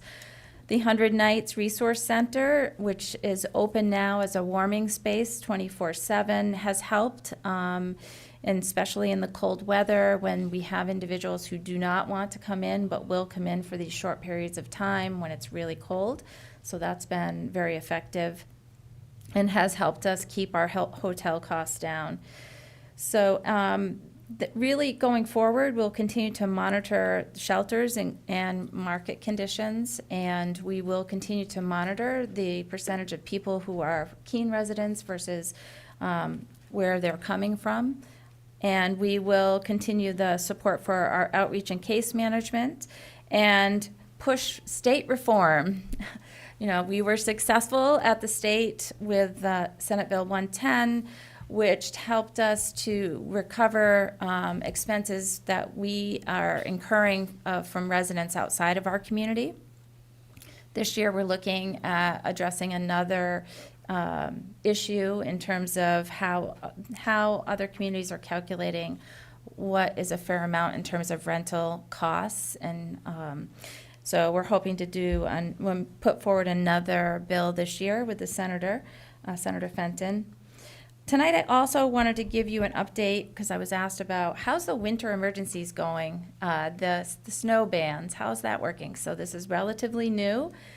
The Public Works Director told me that people are getting the hang of this. There are still some problems, and there are some people who are intentionally parking there for the $20 ticket because they prefer not to move their car, because we know that, because it's the same people over and over, the same cars. And so soon they'll be towed, and that will probably resolve that issue. But for the most part, people are getting the hang of this. We do still have some work to do. I still have concerns from Lindy's. There's been some continuing issues in front of the Lindy's Diner. And also we need to get the signs in place at our municipal parking lots. We talked about getting some signs in place to help explain which parking lot people can park in overnight. And so we're still working on that. And then tonight, I have the pleasure, I think they're still here, of introducing 2 new team members. We have 2 new team members, Carrie Chamberlain, our new finance director, and Paul Andrus, our new community development director, in the back. Welcome. We're really excited to have them here. Carrie brings a wealth of expertise in financial planning, budget analysis, and healthcare finance. Her deep experience in managing complex financial projects at Cheshire Medical Center, coupled with her strong analytical skills, will be invaluable to our city's financial management. She's also local, which was nice. You know, she is very familiar with our community. She has a master's in healthcare administration, a bachelor's in business administration and accounting, as well as a long track record in financial operations. So she has been a great addition already to our team. And Paul just joined us this week. Paul has extensive experience in community development, economic planning, and housing policy. As the former community development director of Los Alamos County, he has successfully led multi-million-dollar initiatives, spearheaded affordable housing projects, and streamlined development processes. So when he said that in his interview, I was like, yes. Because, you know, we've been working really hard to streamline our processes in community development, and so we're very happy to have him here. His leadership in urban planning and regional economic growth will be instrumental in shaping our city's future, and great timing before we finish up our master planning process to have him here and be part of that.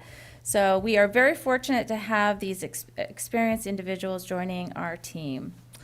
And then lastly, I just have one more thing for you. I wanted to share that we received the certificate of appreciation from Let It Shine for the city's support of the Pumpkin Festival. So this was to all of you. I received it this week. So that's it for me. Very good. Great report, responsive to some of the seasonal questions that have come up. I wanted to offer my congratulations and thank you to Don Lucier, who enlisted me to try to shag some letters from elected officials. I want to indicate, and our executive counselors here too, that our entire congressional delegation signed letters, but Kelly Ayotte, in her second week in office, delivered a letter on time, and that was greatly appreciated. So we covered that base well in this application. I wanted to thank 109th Shelter for opening up the Resource Center. It's clearly made a difference and impact on the spending on our human services budget. And maybe say to the executive counselor that last year when we made the appeal, we helped Senator Fenton with testimony for a bill he introduced relative to homelessness. It's a curious thing that municipalities have the welfare cost responsibility, and the state is participating in sheltered homeless reimbursement rates, and that's what our bill got turned into. The bill originated with trying to seek some funding for the unsheltered homeless population, and clearly 109th is now taking on that population without the additional benefit of some reimbursement, which is a bill in the Senate. So anyway, there's opportunities to continue to make strides and help communities try to address the issue in a more with more foresight and funding.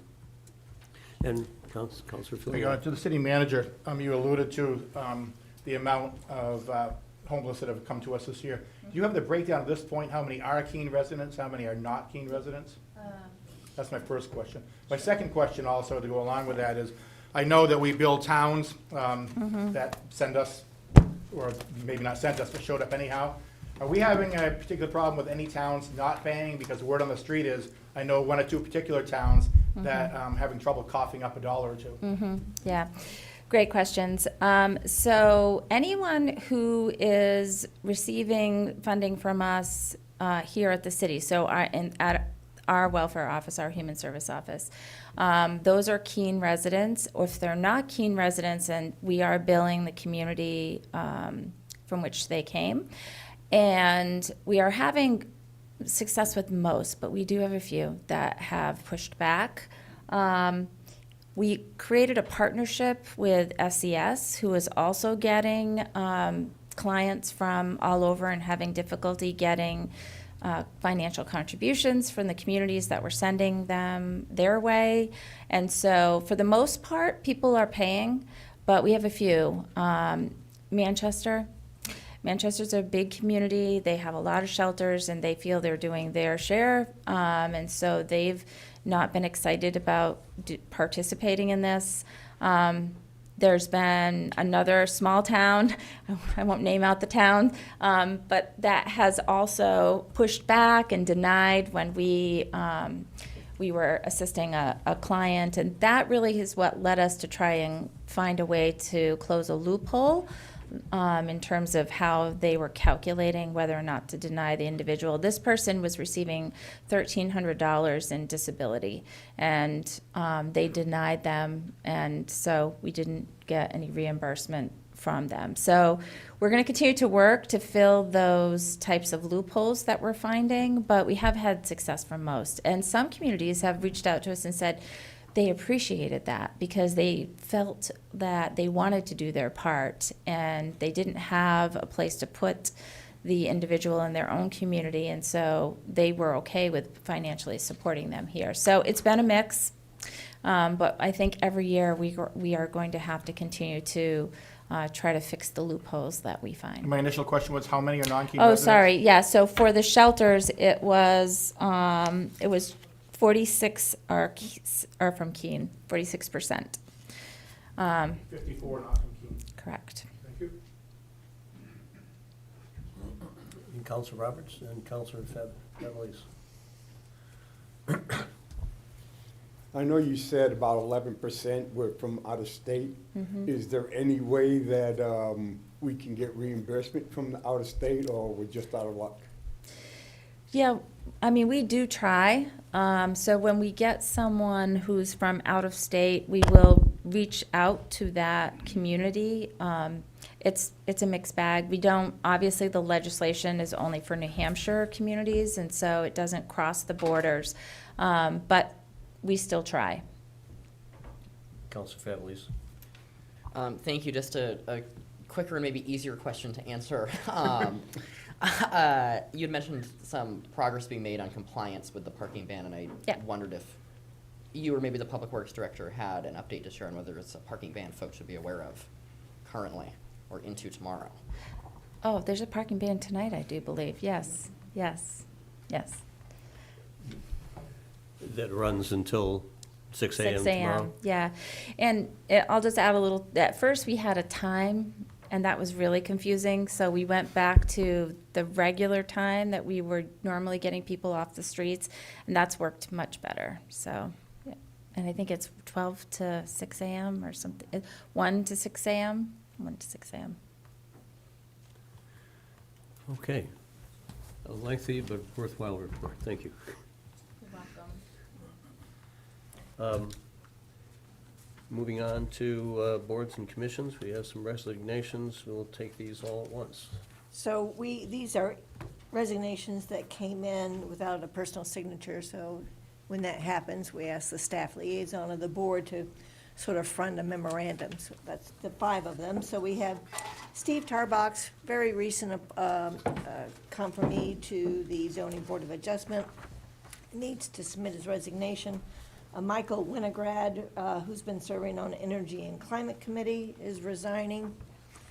Janelle Sortorio, who has been serving on the Bicycle Pedestrian Path Advisory Committee.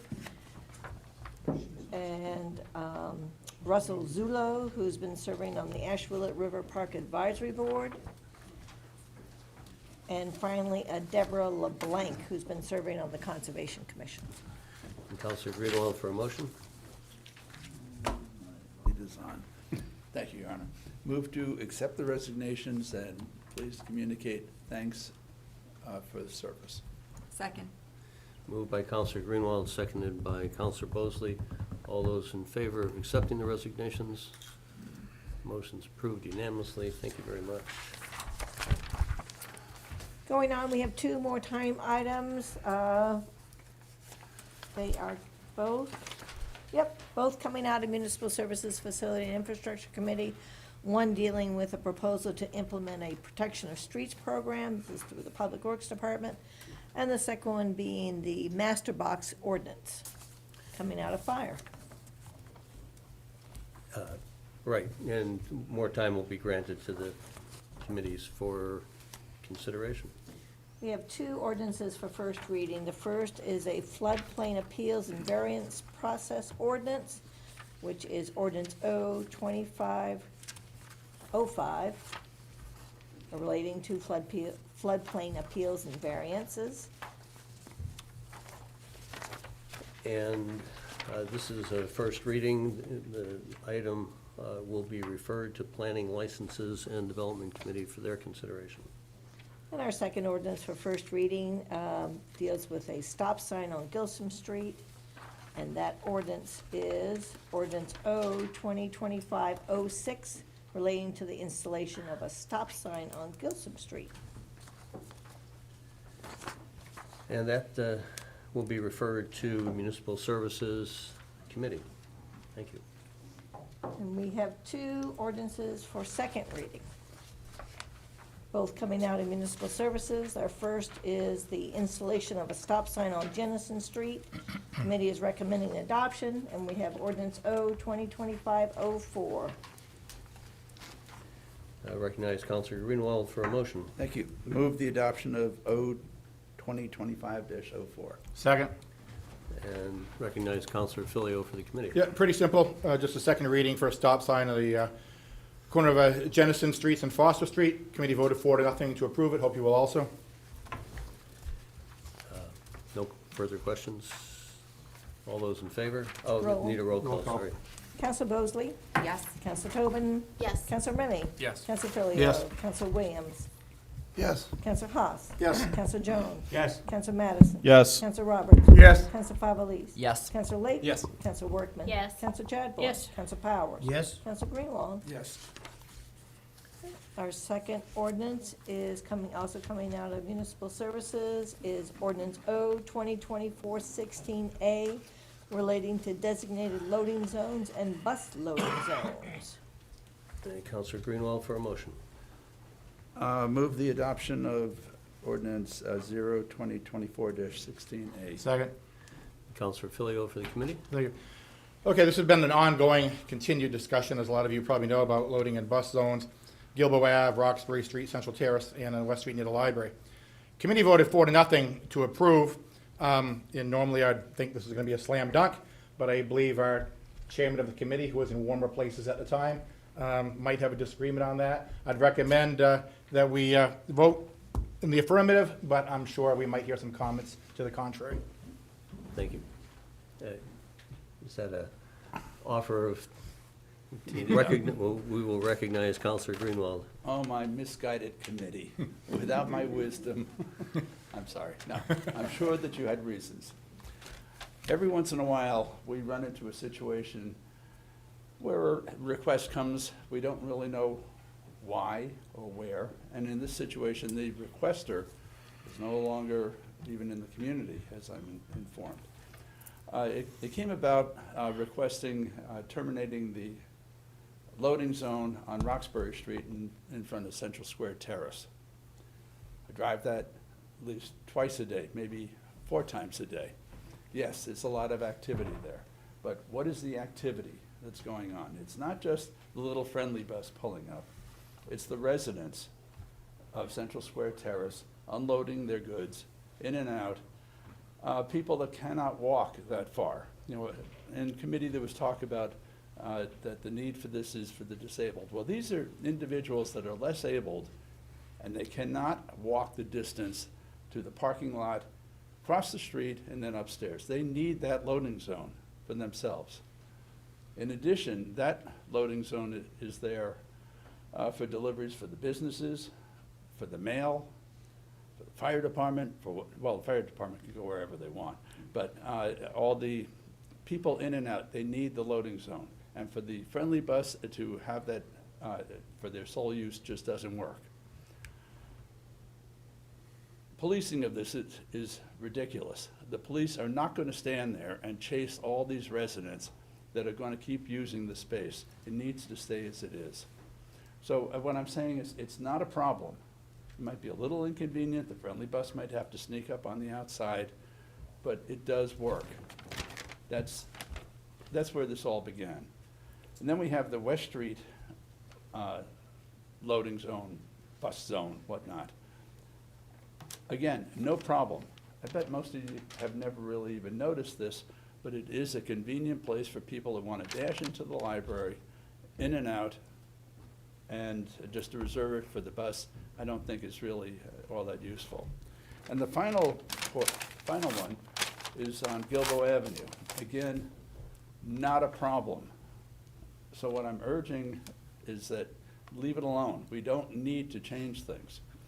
The rationale for the Gilboa Avenue changing to a bus zone is for the once every other day that the Trailways bus pulls up. They manage to do it. It's not all that congested, but there are businesses that need that loading zone. There are residents that use it, and I just think that it's useful to leave it alone. And finally, looking at Gilboa Avenue, that's part of this redesign. So one way or another, that's going to get redesigned, and it just doesn't need to be changed. We have a solution for something that is not a problem. So I urge you to defeat this ordinance. I know it's unusual, you know, when a committee is saying 4-0. Well, the one is here, and I just think that it is useful. Leave them alone. It's not a problem. Thank you. Recognize the city manager with the. Go ahead. Yeah, usually you and I agree, but on this one we don't. So there is a problem in front of Central Square Terrace on Roxbury Street. The bus tries to pull in there, cars are parked there, and maybe they're going into some of the businesses that are around there. They're shopping and doing their thing. And the people who are, you know, handicapped or have mobility issues are having trouble getting onto the bus. And so this change would create the length of the space in front of Central Square Terrace on Roxbury Street is 99 feet. Of the 99 feet, we're proposing taking 50 feet for the bus loading zone, which is where it's been for a very long time, but we didn't put it back that way when we did the Roxbury Street project. And that would leave about 2 spaces, 2 car spaces for the other stop and go that happens there. And so it seems to me a good compromise. And in terms of Gilboa Ave, the same sort of compromise was recommended, and that is, I think the Gilboa one is 95 feet long, and staff proposed 50 feet be preserved for buses, leaving 45 feet for 2 normal cars or small truck parking space. And the reason we didn't start this with the Gilboa in mind, we started this with a gentleman who lived at Central Square Terrace, and he was having a hard time getting on the bus. And so he went to Keene Housing at the time and talked to a member of the board who then talked to a city councilor about this concern. And it's true that he's not there anymore, but there are lots of people still there with mobility issues. And so this just helps to provide the space is going to be available for the bus when it picks them up. And so we recommend you approve this ordinance. Counselor Bosley? So I sent Counselor Greenwald a photo of a car parked in front of Central Square Terrace just the other day. My concern is that I want to make sure that there is the ability for caregivers who are working independently with their clients, who need to get them in and out of that building, to be able to use that space so that people aren't walking from parking lots. If that entire space is reserved for buses, that creates a problem for other services for the individuals in the building. If there's a commitment that there will be 2 spaces reserved so that they will be able to have that, then I think that that's sufficient. Counselor Workman? Thank you, Your Honor. I just want to address Counselor Bosley's concerns, because that was addressed at our MSFI meeting as well. Our understanding from a committee level was that Keene Housing has asked and advised their residents to actually use the back parking lot for drop-off and pickup. And their caregivers can use that driveway as well.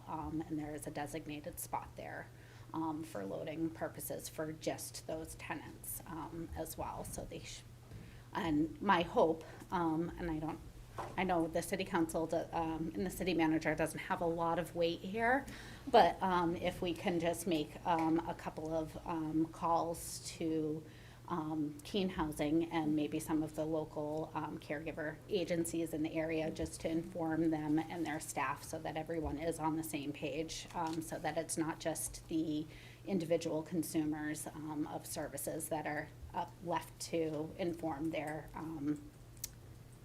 help. So, thank you. Counselor Williams? Thank you. I'm glad this is being addressed. The original request that led to all this was for a curb cut, because there used to be a crossing there, a pedestrian crossing, and that got removed with some of the redevelopment, and I think that was probably a mistake. But I would still like there to be a curb cut, and in the event that this doesn't go through, or if this does go through and doesn't seem to solve the problem, we might need to continue looking at that. Thank you. Counselor Haas? Yeah, thank you, Your Honor. I'm 2/3, 1/3 idea on this one, so I'd like to move to amend the motion to delete the Gilboa Avenue bus stop, since that seems to be the least of concern, yet retain the rest of it. Do I have a second? Second. Yeah, we can certainly do an amendment. We could also separate the motion. Attorney, which one would you prefer? Well, there's an amendment on the floor with respect to the ordinance to remove Gilboa Avenue. I'm going to tell you that, unfortunately, I may have been the generator of some of this problem. Sorry, Don. Made him go out there and measure all of this stuff. The reason why we have these in there, including Gilboa Avenue, was the initial proposal was to just do it on Roxbury Street. And I raised a concern with respect to that. Back to whether or not it's enforced or not, it sets up an ambiguity within the city, and something that, again, isn't consistent. We have a location where we were going to say no park, just for the buses, and enforce that, but we weren't doing it in these other locations, and that wasn't fair to the police department. It wasn't fair to the public. So that's the reason why I suggested the inclusion of these others at this point. There's a motion on the table to amend. That's the prerogative of the council, but I wanted to at least give you the reason why we got here in the first place. Counselor Filia? Yeah, obviously, sometimes the simplest things get convoluted like this is right now. And once we start stacking motions to amend on an ordinance, it's going to muddle it up even more. And because of that, I think it makes more sense, and I am moving that we send this back to committee. I'll second. motion. Yes, I know. Okay. So the amendment before us is to refer this back to committee. Counselor Favelis. Thank you, Mr. Mayor. We've gone 2 rounds in committee on this already. The current language in there around the split on Gilbo Ave was a result of the first conversation at committee where Councilor Greenwald expressed concerns about taking that whole space for the bus. City staff went out, did a measurement, came back with a compromise that the committee was happy with. I don't see a lot of benefit to sending this back to committee. I'm not sure what we're going to discuss there that we haven't already discussed. I understand it can sometimes be messy to amend the things and have the conversation about things that seem simple on the council floor, but that's just it. Sometimes it is messy. It can either be messy now and we can get it done with, or it can go back to committee and we can have some of these same conversations when it comes back here a month from now. So I would urge a no vote on this motion to refer. Okay. I see no further, Counselor Chadbourne. Thank you. I just want to clarify to Councillor Williams that the curb cut was moved, not removed.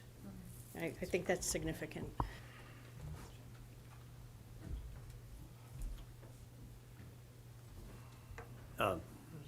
It's okay. I think we're ready to vote on that amendment.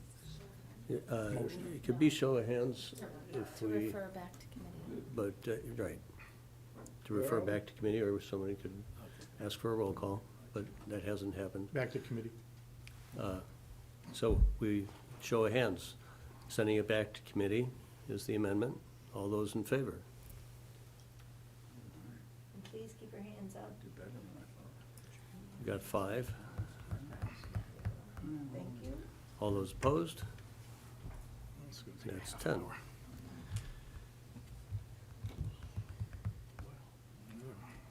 So we are now back to an amendment on the floor to separate from the motion, the main motion, the Gilbo Avenue recommendation.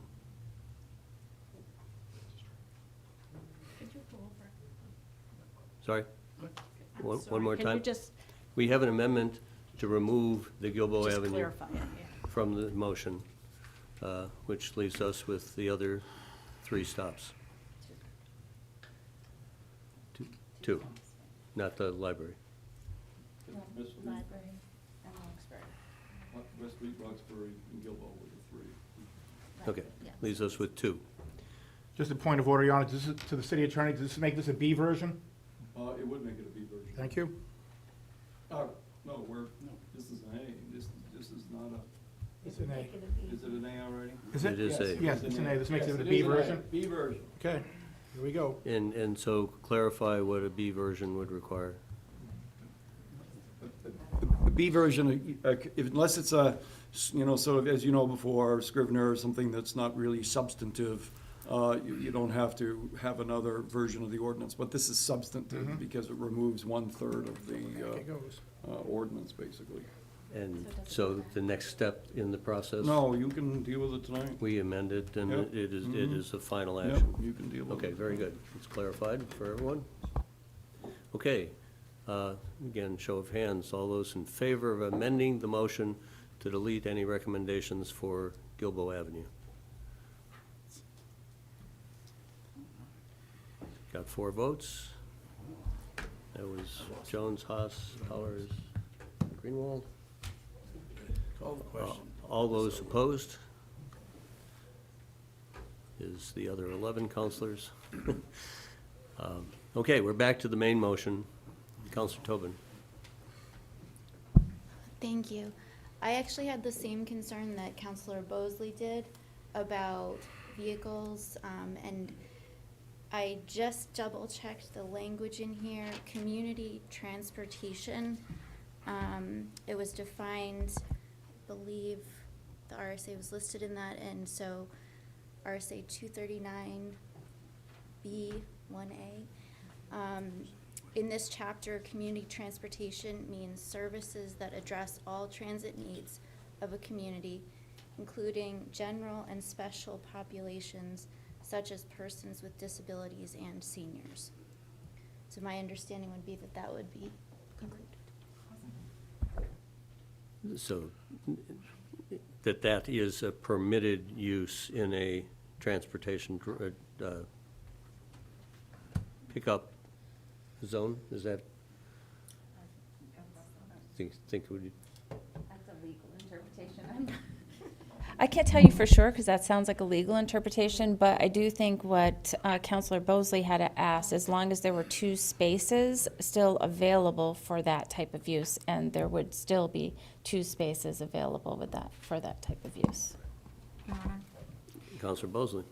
In our ordinance, it reads, "It shall be a violation for any vehicle other than an emergency vehicle as defined in NHRSA 259:28 or community transportation vehicle as defined in New Hampshire RSA 239-B:1-A," which is what Counselor Tobin just read to us.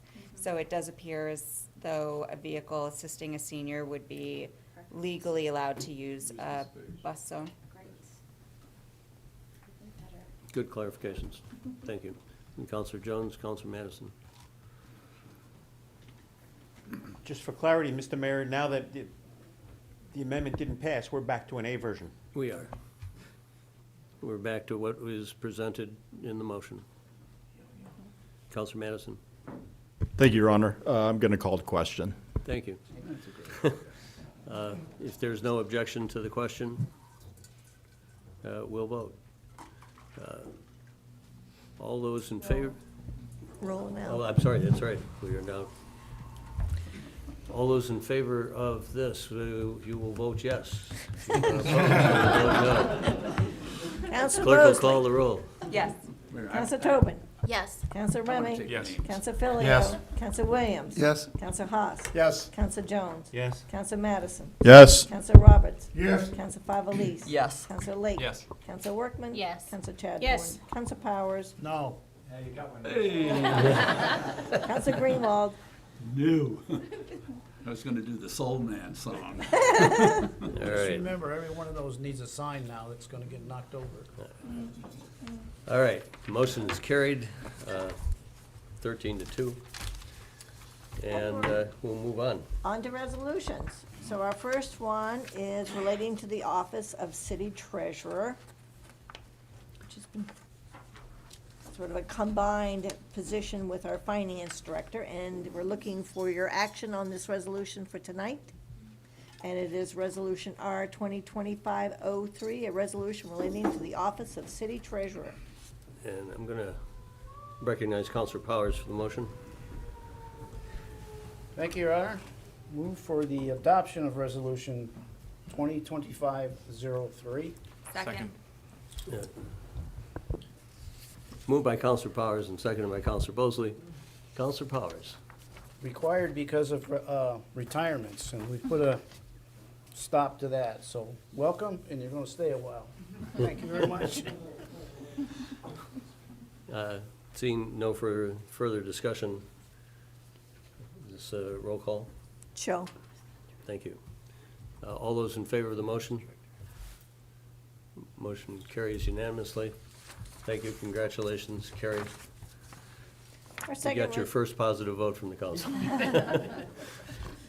Our second resolution was actually referred to previously by Counselor Powers, talking about the donation from Savings Bank of Walpole, and this is coming through with a memorandum from the Deputy City Manager Bohannon, and it is the introduction of Resolution R 2025-04, a resolution relating to appropriations for an ADA ramp at the Recreation Center.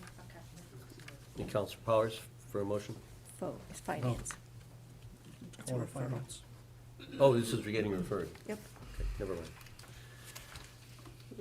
We'll refer that motion to the Finance Organization Personnel Committee.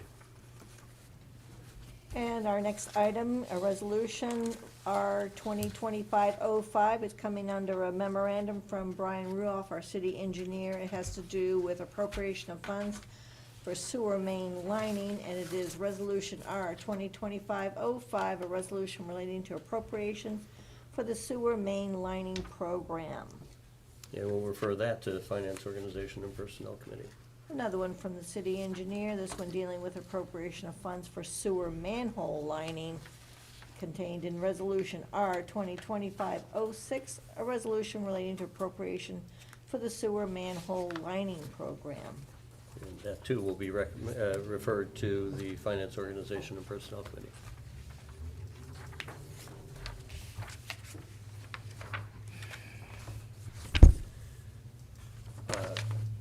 We have had on our agenda for the last few months a tabled item, and I'd like to recognize Counselor Bosley for a motion to remove that from the table. I move to remove from the table the Rules of Order Amendment for Section 26, Review of Items of Business. Second. Moved by Counselor Bosley and seconded by Counselor Jones. Counselor Bosley? So I'm, hope that the city attorney can just keep track of me here, but I'm gonna try to explain where we're at tonight. This was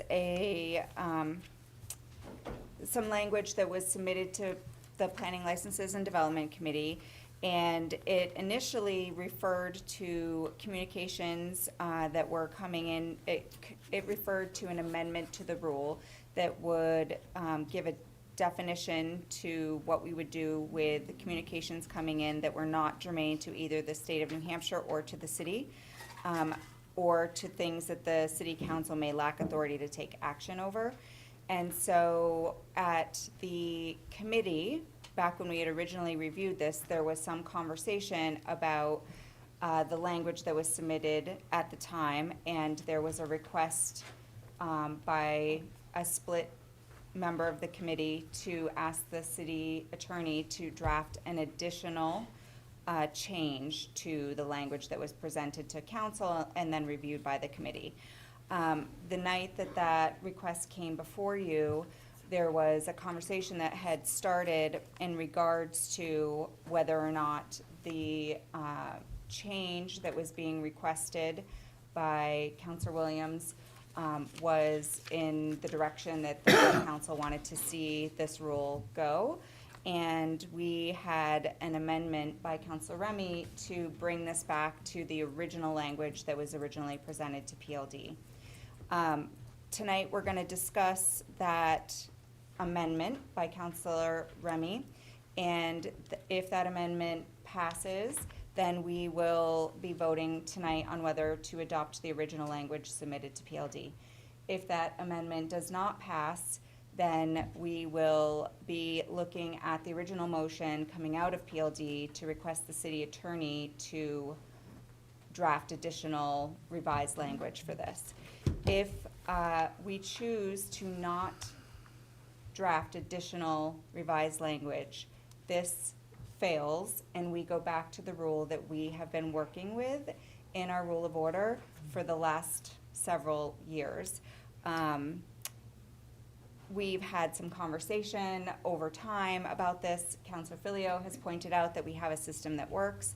I think that one of the things that this council really needed to do is go through our rule of order workshop and really have a more fleshed out understanding of the different types of motions and the process in which we can make motions and how we can bring attention back to things that individual councilors think are important that are maybe being accepted as informational or that are being acted on by consensus. And I'm hoping that everyone here now really feels comfortable with that. And so please take that into consideration when you're making your decisions about where we want to see this go tonight. I'm going to ask that the discussion maybe we hold on this. The real question before us right now is, does the council want to take this off the table and begin the discussion on the amendment?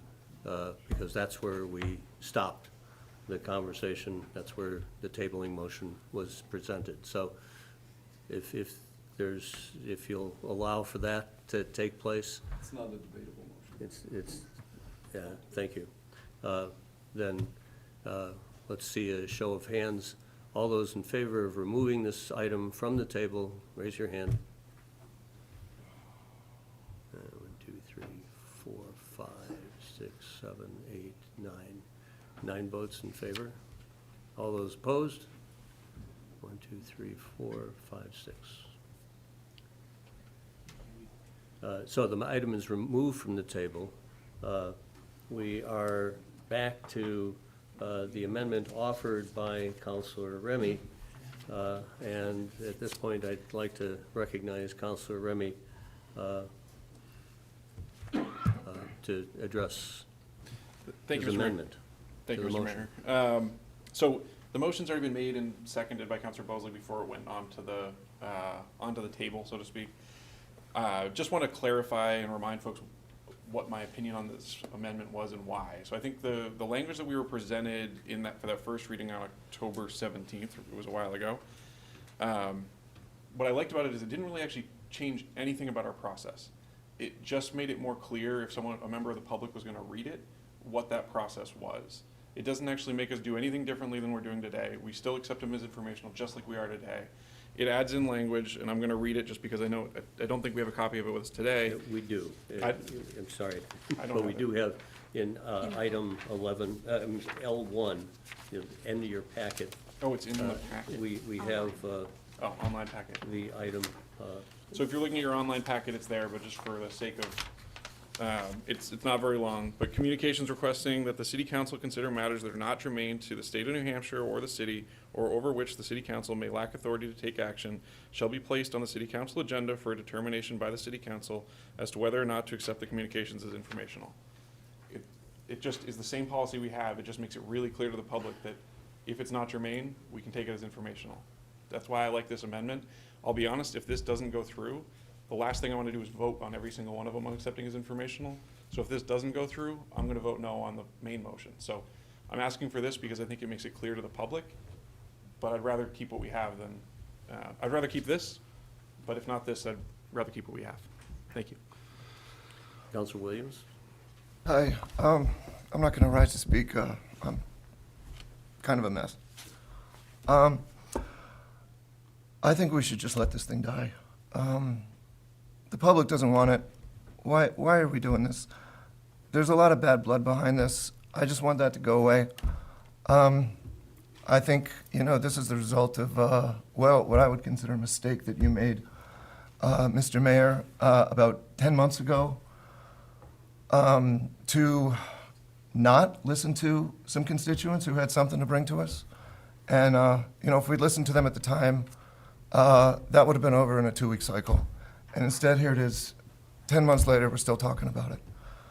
We don't have a lot of consensus about this. We don't really agree what germane is, Human rights are always going to be germane to me. So I think we should just let it die. The recommendation then would be to vote against the amendment. And then Yeah, vote against it all. Thank you. Councilor Filio? Yeah, as I've mentioned many times, I think we got ourselves into a quagmire here with good intent, but it was basically because I think not all of us knew the rules of order well enough. And I'll point out, the way the rules of order are written right now, 8 votes determine the direction anything goes.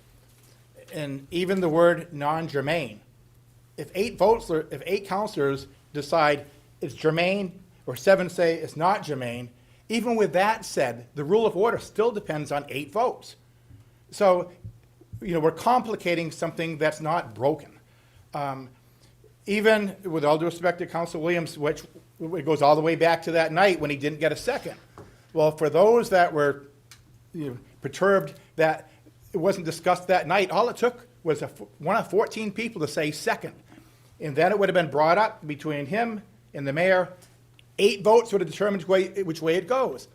The rule of order works. It just takes 8 votes, and it also takes a second. And that's it. But once again, we can say, okay, it's non-germane to the city. 8 votes might say, I think it is germane. 8 votes might say, I don't think it is germane. But that's why we have a 15-member council. 8 votes determines where it goes. The rules of order work.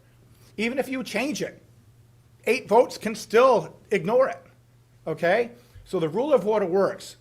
Let's just leave it alone.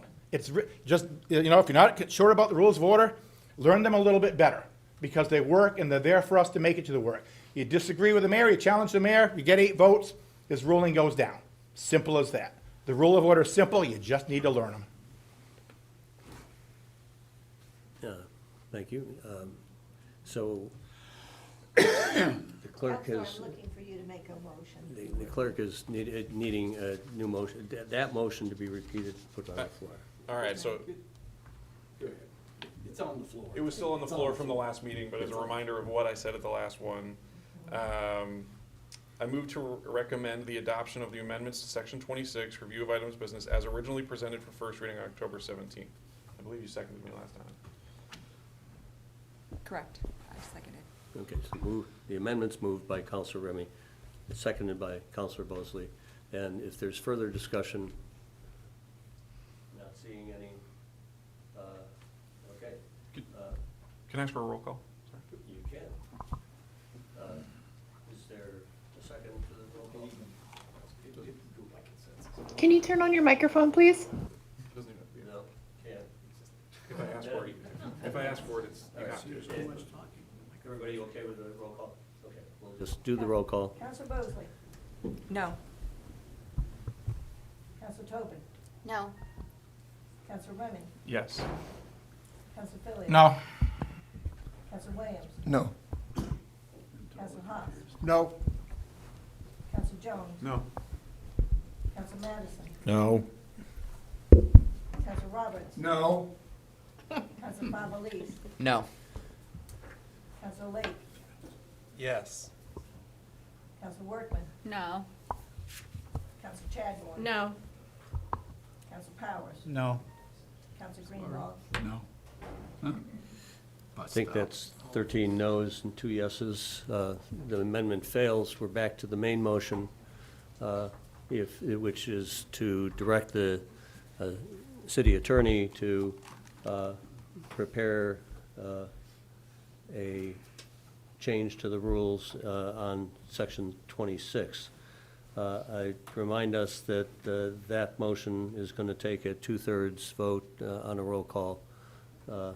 No, this is not an amendment yet. This is only to This direct the is- city council, Okay. city attorney. I was advised, and that sounds right to me.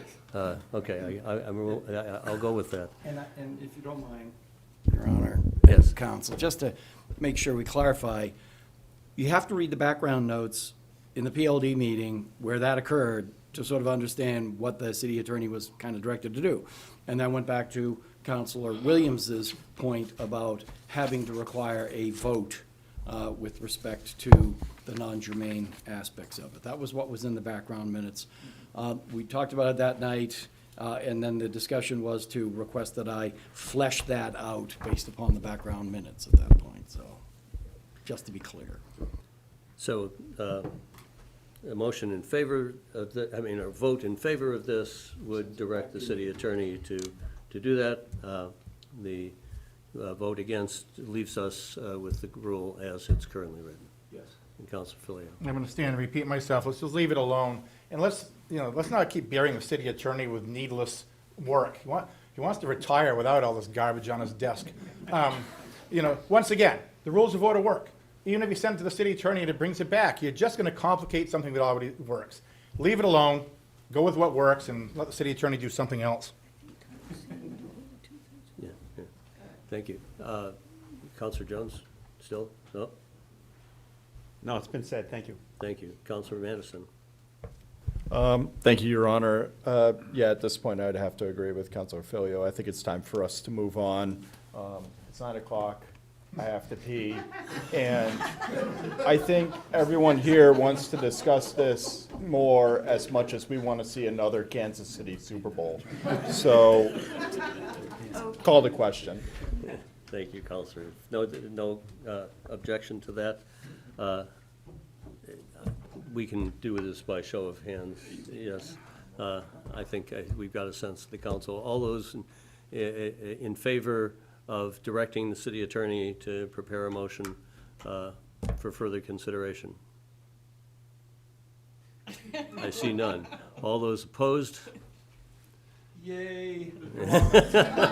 That is a unanimous opposition to further consideration. Thank you for, what this does is it takes it off of the agenda. We're not burdened with needing to consider that further. Counselor House, you have something Yeah, I just before we wanted adjourn? to comment that the exercise was worth it, as Councilor Filiol instructed us on the rules of order, and I think we will behave better next time. Thank you. Okay, we are adjourned for 5 minutes, and we'll come back for a non-public session. Adjournment. For Counselor Greenwald for a motion. Hold it, we need to vote. Counselor.